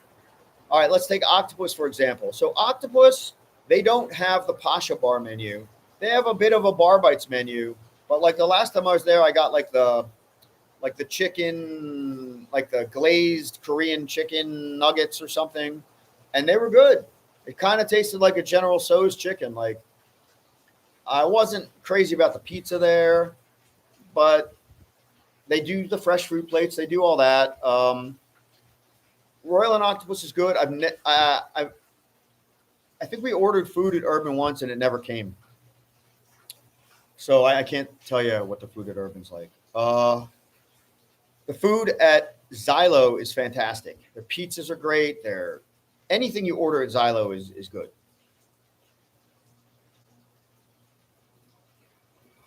Oh, thank you, Brevis, and thank you for joining again.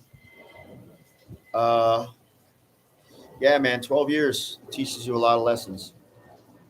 Talk a lot about tables. Would you please explain how those work out? Why is it all the places, or for someone that's a club new? Well, Travel POV, I have actually three videos up on my channel. One is called Ultimate Guide to Club Royal. The other is simply called Octopus, the newest VIB club. And I have another one called Octopus versus Royal. And both those videos will break down exactly table fees, what you can get for a table fee, how much your tables cost, the different types of tables, everything that's included or available to you. I don't want to detract from the stream, but I'll bet you I can pull the links up real quick because I have this other thing. So let me see. See if it comes up real quick. You'd think it would come up real quick. How many? I think it's got to be this one. I'm going to post you a link right here. So this is the Ultimate Guide to Club Royal, and it's basically the same thing for Octopus or Urban. It talks all about tables, every type of table type, cost for table types, that kind of thing. And the video is in the sidebar link if you want to check it out. If someone has 3 weeks to vacation, would you say Thailand or Phil's, assuming they're trying to get smashed and smash? Okay, so that's a great question. Both are going to work, okay? The difference in Thailand is you will not smash for free ever. Even if the girl likes you, even if you spend all your days together on the beach, partying, laughing, dancing, drinking, buying lunch, all that shit, at the end of the night, she's still going to be like, oh, 3,000 baht. 3,000 baht for boom boom. Like, unless you live in Thailand, you're not going to have a free girlfriend in Thailand. Thailand is all pay to play. But that makes it easy in some ways. The perk about Thailand is your rent and your hotel rooms and all that is going to be cheap as hell. Your weed is going to be legal and on every street corner. You're going to find a dispensary. You're even going to be able to go into bars and smoke weed. but your booze is going to be more expensive. Booze in Thailand is more expensive than the Philippines. If you want to come to the Philippines and meet girls that you necessarily don't have to pay, and now I'm not saying that you will, depending on how good your game is, you can still come here and pay to play, or meet normal girls that just want to have a good time, have a nice new friend, and go out for dinners and enjoy your company. Your hotel is going to be more expensive here, and your booze is going to be cheap. Your food in Thailand is going to be a million times better than the food you get here. So that's, I would say both places can work. It just depends on how and where you want to spend your money, and whether you want to bring game or whether you just want to pay.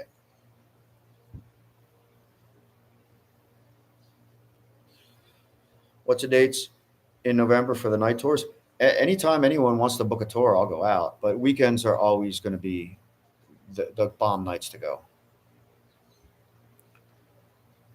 Did you say weed? Yeah, Thailand is legal weed, man. There's a dispensary on like every corner. Bars now even have weed menus. So like you can literally go into a bar and be like, bring me, I don't know, a beer, and I want the purple fucking Nush, or the purple Kush, or the purple Nurple, or the triple Thunder F. Like they got like a menu, a weed menu in the bar, and then they'll roll it up for you and bring it over to the table.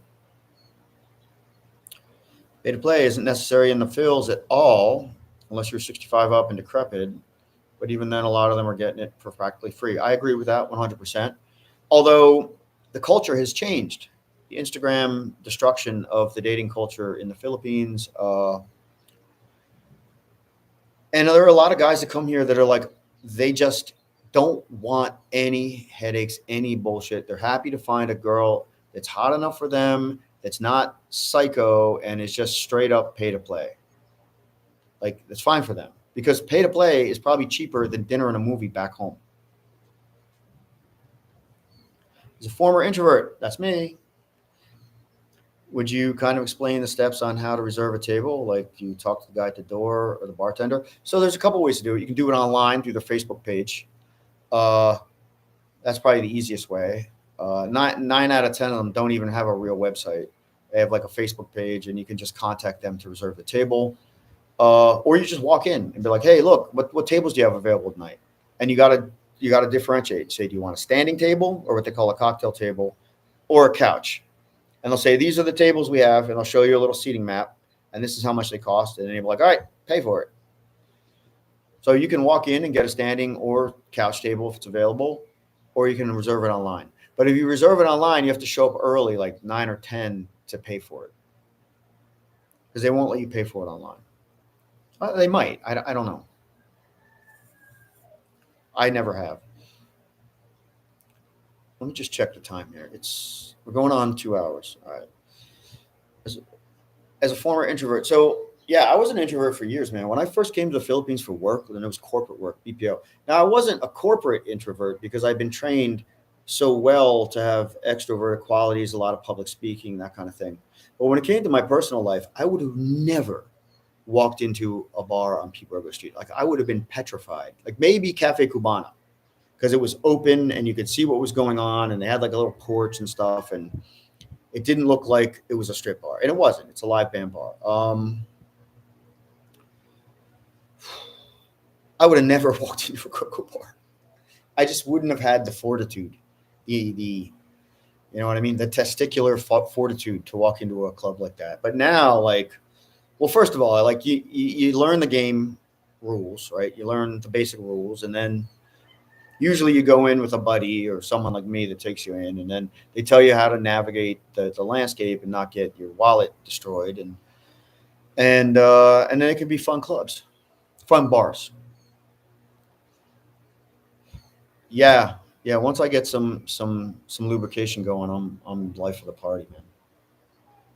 For first timer, would you recommend staying in Poblacion, say IM Hotel, or BGC at a nice hotel? So first of all, IM Hotel is a nice hotel. It's very nice there. If you're planning to spend most of your nightlife in Poblacion, then stay in Poblacion for two reasons. One, you're going to meet girls, and if your hotel is right down the street, it's going to be super easy to seal those deals. Like when I was staying in Poblacion, like I would meet a girl and they'd be like, "Oh, where do you live?" I'm like, "Oh, like right down the street." They'd be like, "Let's go." Like it's that easy. Now, if you're in BGC, now you got to call a Grab. Now you got to take her to your condo, and now you got to send her home in the morning. Probably got to, if you're looking to party in Pobla, then stay in Pobla. There's 25 good hole in the wall restaurants. There's 20 decent little bars, and of course a million strip bars and clubs. Like there's a Century City Malls right there. It's a short hop to Ayala or BGC from there. But if you don't want to deal with panhandlers and solicitors and streetwalkers like 24/7, pollution or like dirty traffic like jeepneys and tricycles, then stay in BGC and then just get your grabs over to Makati. But depending again on what time of year you go, if you're there in November or December, man, you'd be waiting up to an hour for a grab. Traffic is hell during the Christmas months. Christopher Brown, thank you so much for joining the channel as a member. Be sure to check out any and all of the playlists on the main channel page here for channel member only videos, and my Instagram stuff if you want to hit me up. All right. City Gardens rooftop was a good place to eat and chill at the end of a night. I agree. City Garden Grand has a great rooftop. Even the City Garden has a great rooftop. Not going to judge someone for going the P2P route. I'm not the chicken head police. Got that. The mindset of not wanting the headache. I get it. Yeah, I don't judge them either, man. Like I've even told guys, I'm like, look, you're in town for 10 days. What are you going to do? Meet a nice girl? Court her? Meet her family? Like you're here to maximize your time and have a good time. You're going to party. You're probably going to pay to play. It's going to be that easy. It's going to be that fun. They're going to be that hot. You're not going to have any regrets unless, of course, the STD thing comes into play, which is always a potential possibility with pay to play. Unless you're just absolutely against that, you just want, a nice, feminine, loyal, Christian, normal girl, and you're willing to court her, and that's your thing, and you enjoy that, and court away.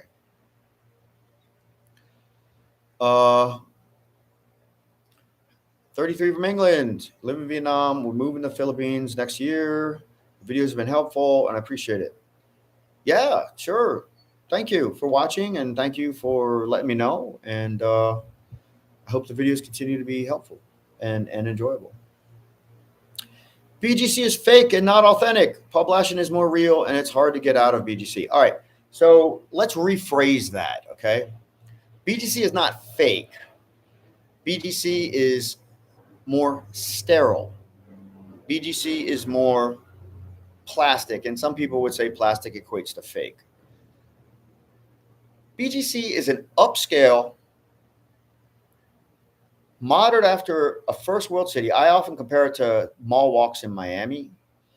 It is a clean, modern, upscale, convenient, more expensive city. There's nothing fake about it. It's just sterile. You don't have a lot of traditional culture there, and you don't have a lot of like wild there. So compared to Poblacion, what was the comment again? Poblacion is more real in the sense that it's less sterile. It's more organic. It's a little grittier. It's a little dirtier. It's a little wild.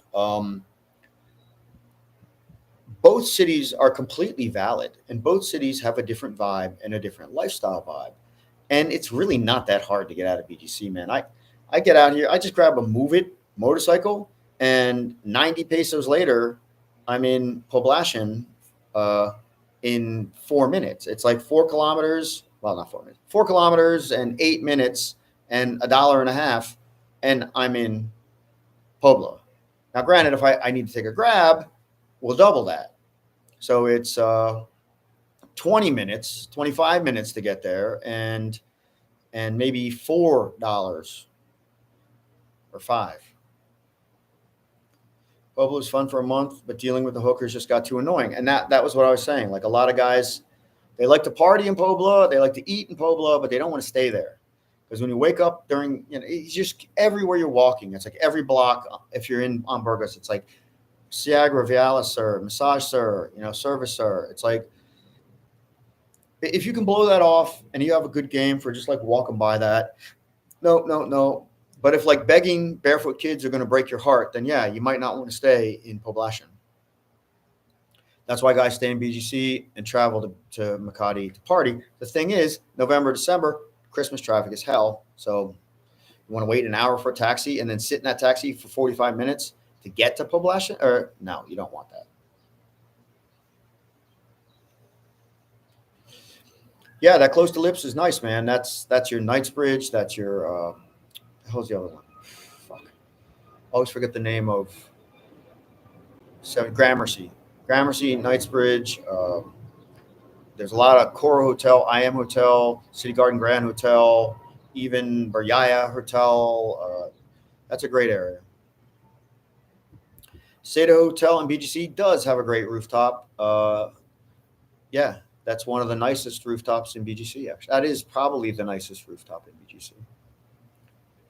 Whereas IM Hotel has the nicest roof deck in Makati, probably in all of Manila, as far as I'm concerned.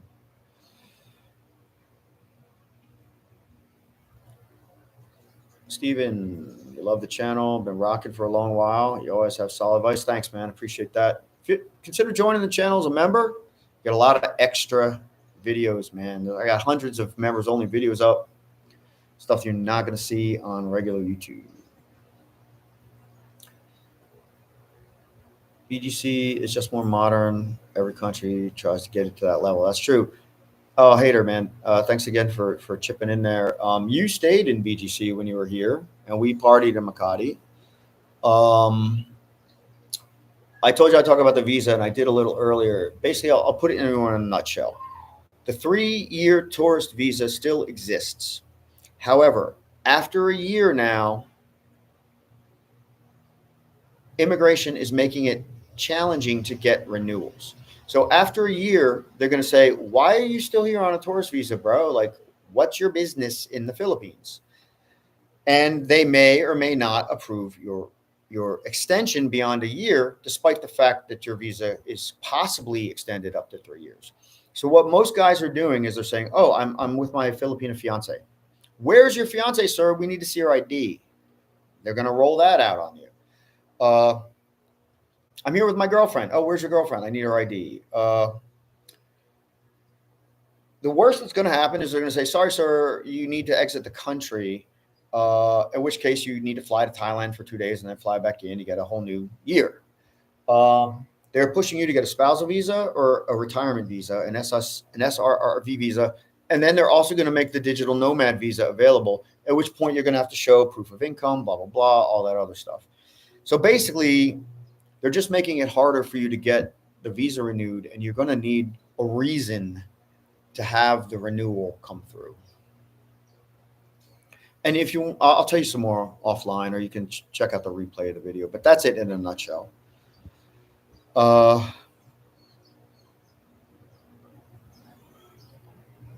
Do I think pay to play is worth it for a 2-week stay? Yeah, I do. And the reason why is because if you're a little selective, or you set your pay to play girl up on a dating site before you come, you don't have to play the pay to play game.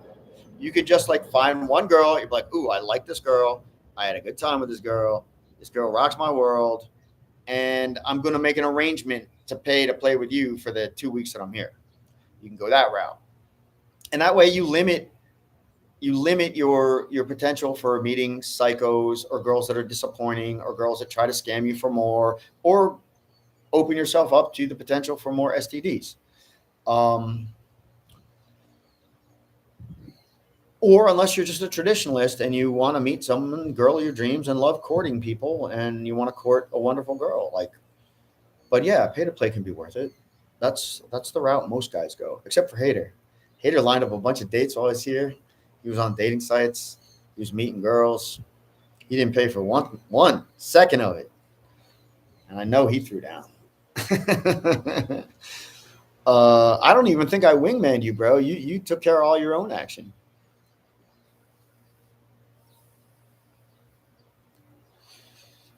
In your experience, if you tell them no, these are what, bar girls, a couple of times, and you're there for more than a week, Yeah, they will recognize you and they will not bother you after that. To meet up with your subscribers for a drink, met you outside fire. I usually only meet with members because the demand is high now, and I'm booking a lot of tours. But if I see subscribers, I'm more than happy to have a drink with them. Like if you're in the bar that I'm in, I'll be like, yeah, let's sit down and have a beer and have a chat. Sometimes I'm even just like, yeah, come over to the table, meet the crew. Or sometimes subscribers are like, bro, I'll be in town. I want to get a club. I want to get a VIP club. It's on me. Why don't you join? I'll be like, shit, if you're paying, I'm drinking. So yeah, I meet with subscribers. But I don't just like meet every subscriber that rolls down the street. Um, Guys that bring something to the table, yeah, I'm definitely there. You actually use Move It and Get in the motorbikes. I use Move It, I use Ancast, I use Joyride. There's a new one now. I forget what it's called. They seem like death traps to me. You don't have health insurance. I didn't say I don't. I didn't. I don't have health insurance. I have insurance, and I have Phil Health, which is probably means no insurance. But they're not death traps. Well, they could be death traps depending on where you're taking the motorcycle to. But if you're on little roads and there's tons of traffic everywhere, you're never moving at more than 10 kilometers an hour. There are places I'll take motorcycles to. There are places I won't. Now, maybe if you're 6'4" and 300 pounds, yeah, it's a death trap.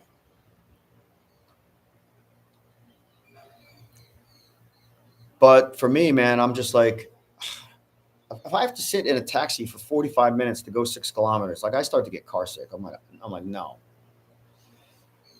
Scamper, thank you, man. Really appreciate these live stream donations, the super chats, guys. You really helped me out. The Iron Hotel is one of the better pools close to P. Burgos. Yep, sure does. You can actually swim laps in that. We're back in Makati, Razor Light. Just in time for Halloween. That'll be a good week to be here, man. Thanks for the visa tips. Looking forward to link up again. Yeah, man. Keep dude, hit me up anytime, man. You got my info. You got my digits. Hater. Wait, you met him, dude. I think you met him. I can't remember. It's Hider or Hater. Nikki and I always get confused. I think it's Hater. But not hater, like I'm hating on you. Oh, I wouldn't be surprised if you see me in Octopus. Yeah, if you get a table, man, invite me. I'll show up. I'm a bottle bird now. I was talking about that earlier. Like, you're always going to have girls at your table when you have a bottle because they're just like little birds that come over and peck at the bottle, About a dozen girls while I was there in Manila and Cebu. Yeah. Yeah, it was pretty new to you, man, but you adapted quickly. You did great. And we shot some good videos. And we got kicked out of a mosque. That was a first for me.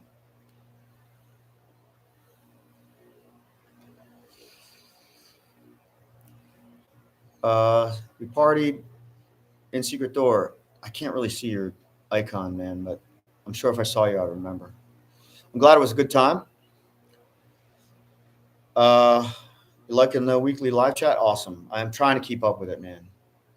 It's I'll tell you, I'll give you like the straight down, like these generous super chats definitely make it worth my while. Would I do it without super chats? Yes, of course, because I'm running a YouTube channel and I like to make a lot of videos, but I don't like to make talking head videos, and I don't like to make I'm an expert on the Philippines, listen to me videos.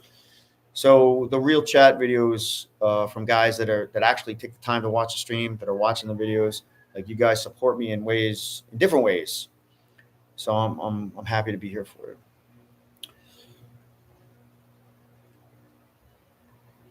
Yes, I got 2 guys in the chat that were both channel members that, well, actually Greg wasn't. I sort of met Greg randomly in Manila, but they connected while we were here. We had a good time. 20K table, LOL. All right, so 20K is what? $187. $187 will buy you 2 or 3 bottles of alcohol, all your mixers and food, and probably even shisha, and is good for 8 to 10 people. So 10 people kicking in on $187 table would be what, $18 a pop. Usually 10 people don't kick in, so it's 5 guys that kick in. So we end up spending $35 for a night in a club. It's not bad. It's not bad for 3 bottles, mixers, food. So I don't know if the LOL is like, you think that's a joke or you think that's a good deal. Now, maybe if I was paying $20K out of my own pocket, it would be an LOL, but I'll do that for my girlfriend's birthday. $187 for a birthday night out with all her friends. That's nothing. That's chump change. You gotta keep things in perspective. I mean, $187 is like dinner and a movie back home, right? And with dessert, I don't know. All right. We talked about what's considered rich in the Philippines. Does money matter in the Philippines? Expats going broke. I talked about this on the last live stream. So I have guys that are kicking in comments on my channel. Like I'll publish a video and guys will say stuff like, the Filipino women are only after your money and nobody should kid themselves otherwise. Like stereotype, boom. So I reply stuff like, well, yes, and no. A lot of guys go full on simp here. That's on the guys. That's not on the girls. The girls will always control the sex. Doesn't matter when, right? But if you let them control it to the point where you're engaging your finances for their intimacy, then you're the simp, okay? It's not the girls digging for your money. It's you giving up your money. I say there are plenty of Filipinos who have their own money. They have old money, they have real estate money, they have corporate money. They just like and prefer foreign men. There is a thing here called mixed babies, okay? It's part of the culture. Filipinos widely think that a child with a foreigner, a European or a Western foreigner, will be much more beautiful, okay? Because they like the nose. It's a Filipino thing. That's what they like. I'm the same way. I prefer Asians to Caucasians, okay? Not all Filipinos are gold diggers. And I go on a little bit more to talk about emotional age and emotional maturity, emotional intelligence, all right?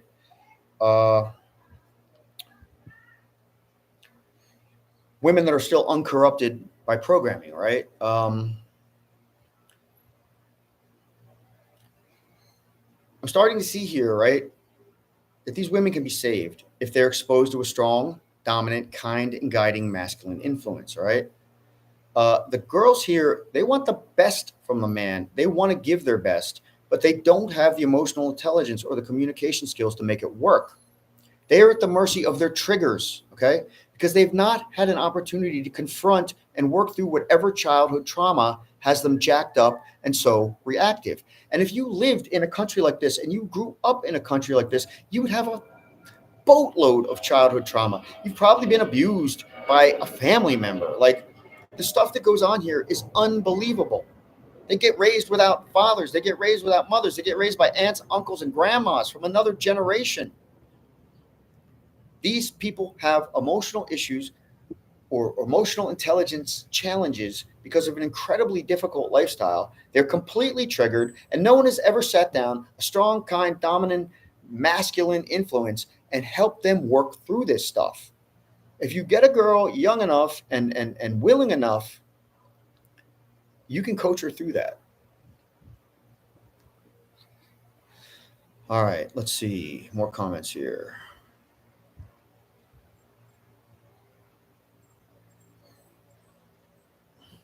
Yeah, I don't review Jollibee. In Secret Door, we split a bottle of Jack at the table. Okay, I remember you now. I totally remember you.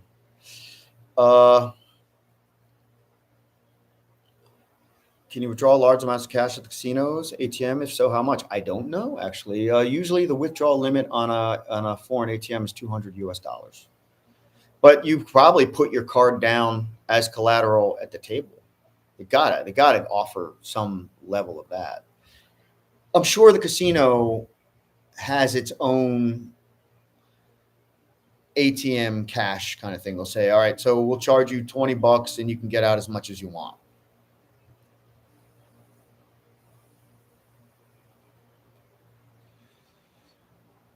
Pay to play is worth, but just avoid walkers at all costs. Yeah.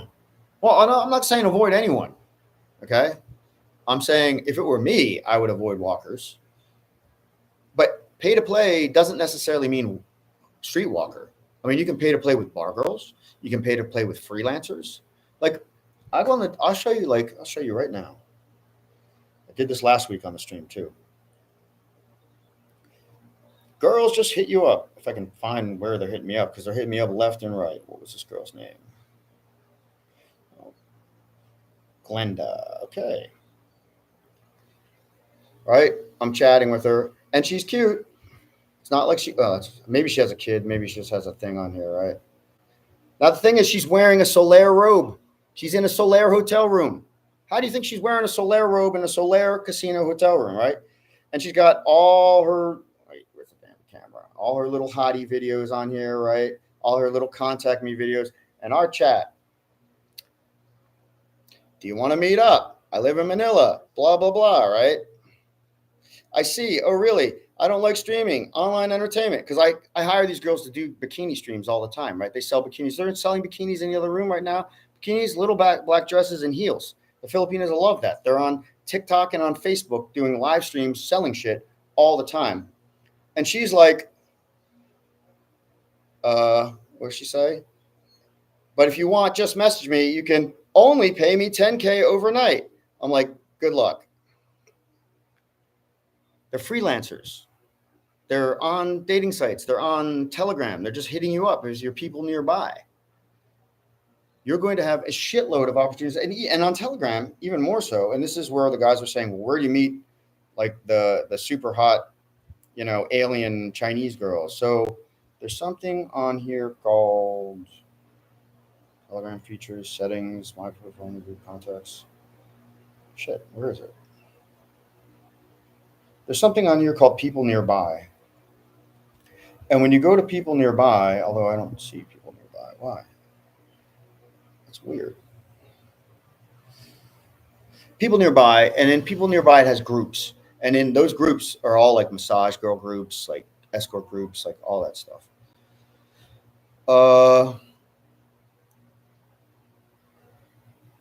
You guys in 50s having kids.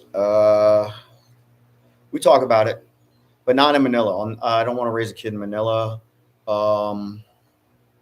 We bought her family's farm, her property back in her province, and eventually we'll retire to the farm. I'll build a house. I'm a builder by trade. I like that off-grid build stuff, all that primitive build stuff, and maybe at that point we'll think about it.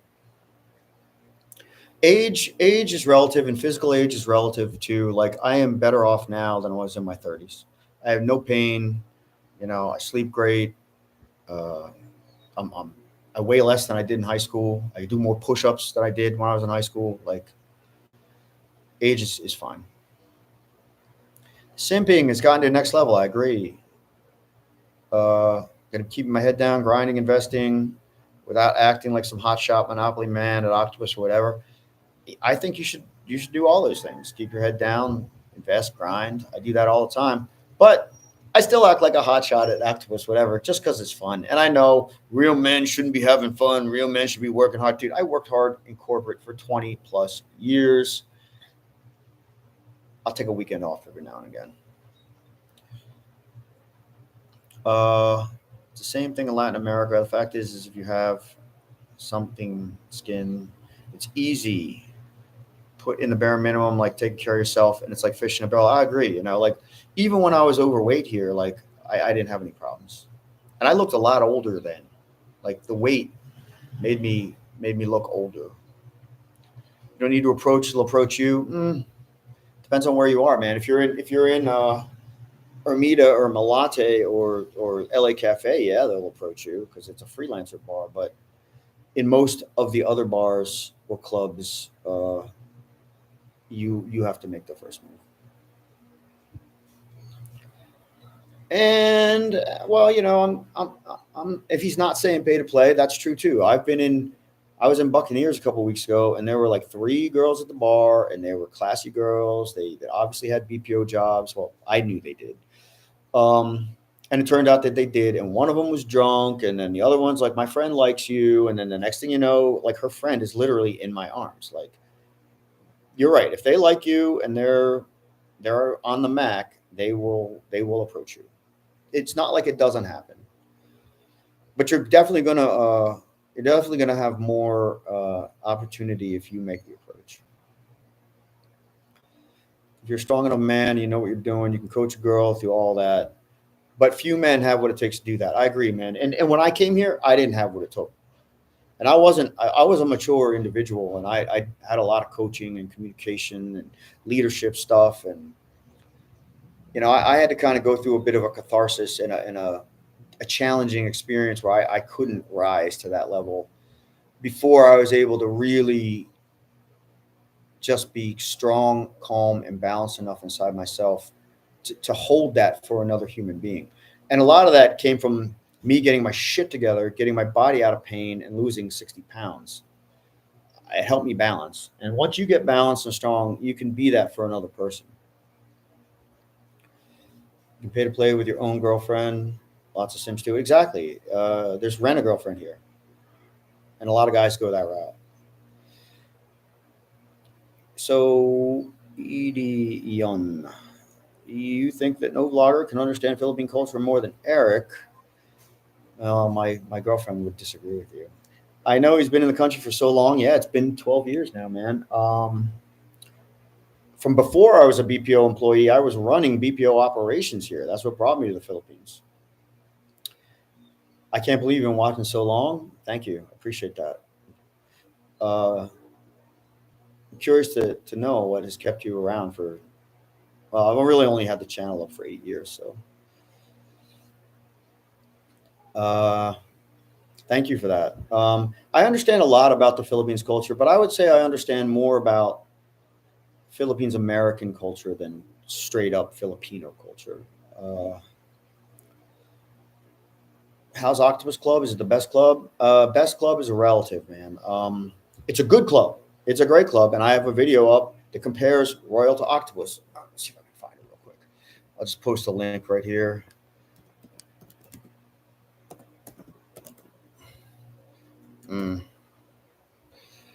It's right here. How wonderful.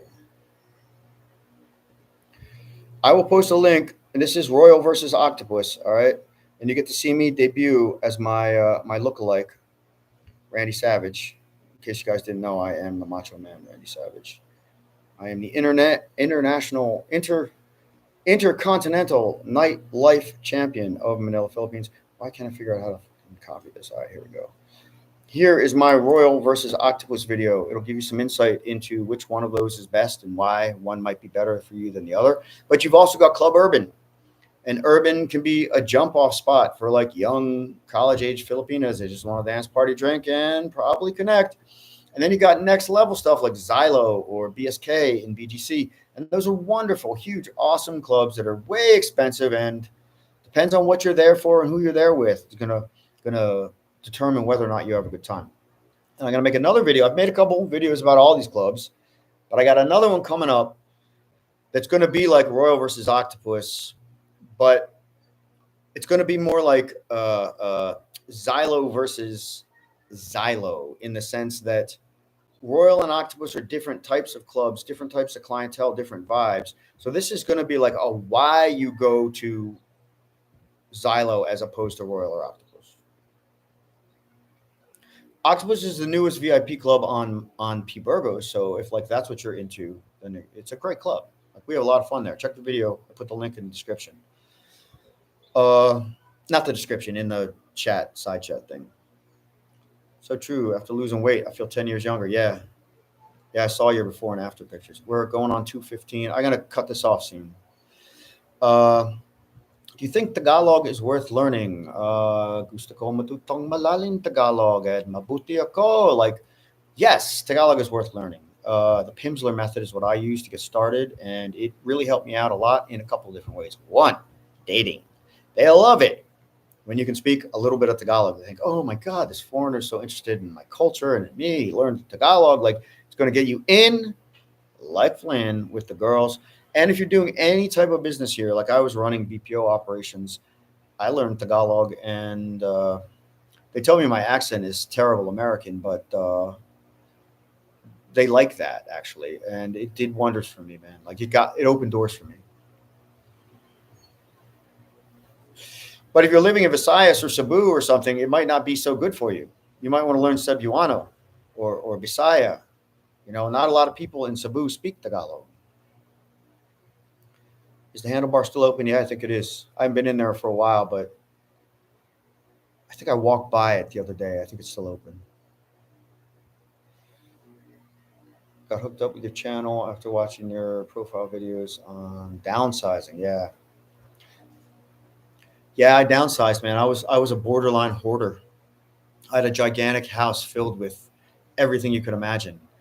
Like I had downhill skis, I had cross country skis, I had off-road rollerblades, I had racing rollerblades, I had shoes for kickboxing, shoes for kickbox training, shoes for kickbox competition, shoes for karate training, shoes for karate, katas, shoes for sparring, shoes for belt tests. I had shoes for everything. I had shoes for running in the rain. I had shoes for running in the snow. It was insane, man. Like jackets. I had so many jackets. It was just unbelievable. I had tools. I had like a whole garage full of tools, chop saws, table saws, drills, presses, everything you could possibly imagine. I had a studio, guitars, keyboards, amplifiers, mixing boards. Like I had so much stuff. It was just unbelievable. I had to have a 3-bedroom house just to keep all my stuff in.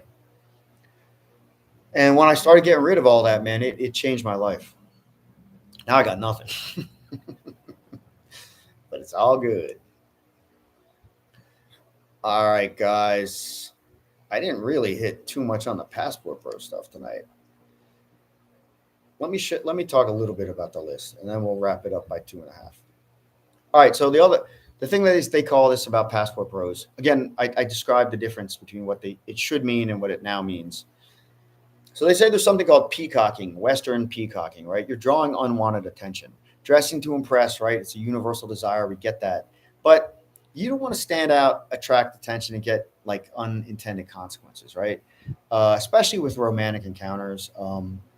It could make you a target for scams, unwanted advances. You want to strive for a balance between like subtlety and style, right? No big gold chains, no Rolexes, no, iPhone 25 or whatever it's up to now. Like I have guys that come and I'm like, I just use a pretty much a cheap old Samsung phone everywhere I go. Like I don't need a fancy phone. I mean, I like my fancy phone and all, but I don't take it out with me.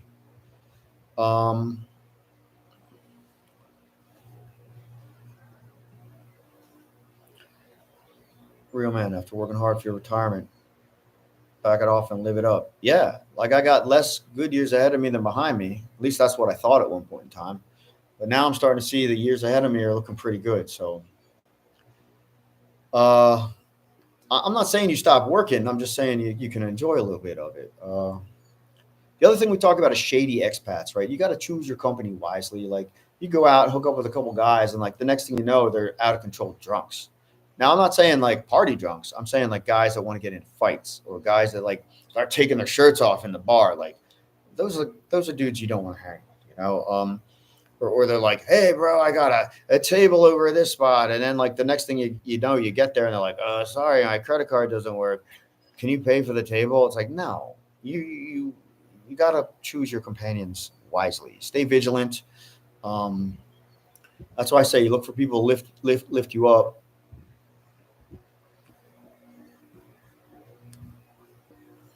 Sketchy tour guides. Oh my God. A lot of Filipinos will do the whole, I'm a tour guide. And what that basically means is yeah, some of them will give you like legitimate tours. Like, hey, let's go to the museum today. Buy me lunch, pay me 1,000 pesos, whatever. That's fine. It's great. But a lot of them are like, I want to be your rent-a-companion. So take me to Boracay and I'll make sure that, I speak Tagalog and make sure you get through customs and make sure that all the shit gets handled easily. And, you know, and of course I'll spend nights with you. Just take care of me. You see a lot of that. So the tour guide thing, like you gotta make the differentiation between the fact, are you a legitimate tour guide that I'm paying 1,000 pesos a day and buying lunch for to take me to the museums, make sure I get a grab and get back and don't get lost and whatever. Or are you the kind of girl that's saying, look, I'll be your companion while you're here, I'll stay with you, I'll take you around, I'll show you everything, you just have to take care of me. You get a lot of that too. That's like one step away from rent a girlfriend. You got to remember, man, the dating apps, danger, Will Robinson. You can have a great opportunity, great time on dating apps. You can meet good girls, you can meet freelance girls, you can meet party girls. Um, in the Philippines, it's not like a Colombia scene where you're going to get like drugged and left in a bathtub full of ice, missing a kidney. I'm not saying that doesn't happen, but you don't hear a lot of that. You don't see a lot of that here. If worst is going to happen is you're going to get scammed. She's going to give a fake ID to get into the hotel, and she's going to take your wallet and your phone while you're asleep or in the shower or whatever. That's why a lot of hotels now will call up to the room when the girl tries to leave. They'll call up to the room and say, "Sir, is everything okay?" And usually guys are like, "Oh yeah, I guess sure. Yeah, let her go." And then they're like, "Shit, where's my wallet?" But I never invite girls to the hotel room. If a girl says go to my hotel room, say no, sorry, honey, I don't know you. Let's meet for coffee first. If you go out, I want to let someone know where you're going. Your bro back home, whatever. Hey, dude, I got a date tonight. If you don't hear from me tomorrow, call Interpol. Just keep your wits about you. You'll be fine. All right, we're going on 2.5 hours. That's definitely the call time for a video. This is a long live stream. I want to thank everybody so much for joining the live stream. I want to thank you gentlemen that contributed to the live stream in the form of super chats. Your contributions, your donations are so much appreciated. Time equates to money. I get that, and I appreciate you supporting me at that level. Also, an invitation for everybody to join the channel as a member, even as an entry-level member. It's 79 pesos a month. That's like what? Buying me 2 cups of coffee a year. If you enjoy the videos, you like these chats, consider joining the channel as a member. You also get access to extra videos on the channel that you can't see as a non-member. And as always, any questions, drop them in the comments below. I'll get back to them. I will eventually review this video and put in little breaks that tell you where we talked about what and blah, blah, blah. And I'll put up a couple cards and stuff like that. But that's it for the day. I can't believe I didn't bring my water with me. I usually do electrolyte water. I make my own electrolyte water. I also make this incredible ginger juice, fresh ginger, turmeric. I'll show you actually how I do that, where I shop for it, what I pay for it, how I make it, and what it does for me. Rent a girlfriend just sound like sugar daddying, isn't it? Yes. It's a sub niche of sugar daddying, for sure. You could make the it is sugar. You're like at some point you're getting sugar for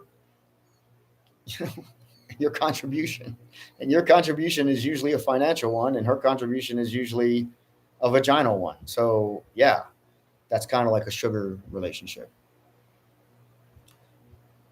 But a sugar relationship is cheaper than dating in the US here. So, and the nice thing about the sugar relationship here, except for I don't get it. I still don't get it. Like the girls on the dating sites are like, I'm a sugar baby looking for a sugar daddy, but no sex. And it's like, okay, well, where's the sugar baby? Remember that from Evil Dead? She's all like, give me some sugar, baby. Always get a laugh out of that. What's good, Steveopolis? Thanks for joining. I'm about to wrap the stream up, man. It's been on 2.5 hours here.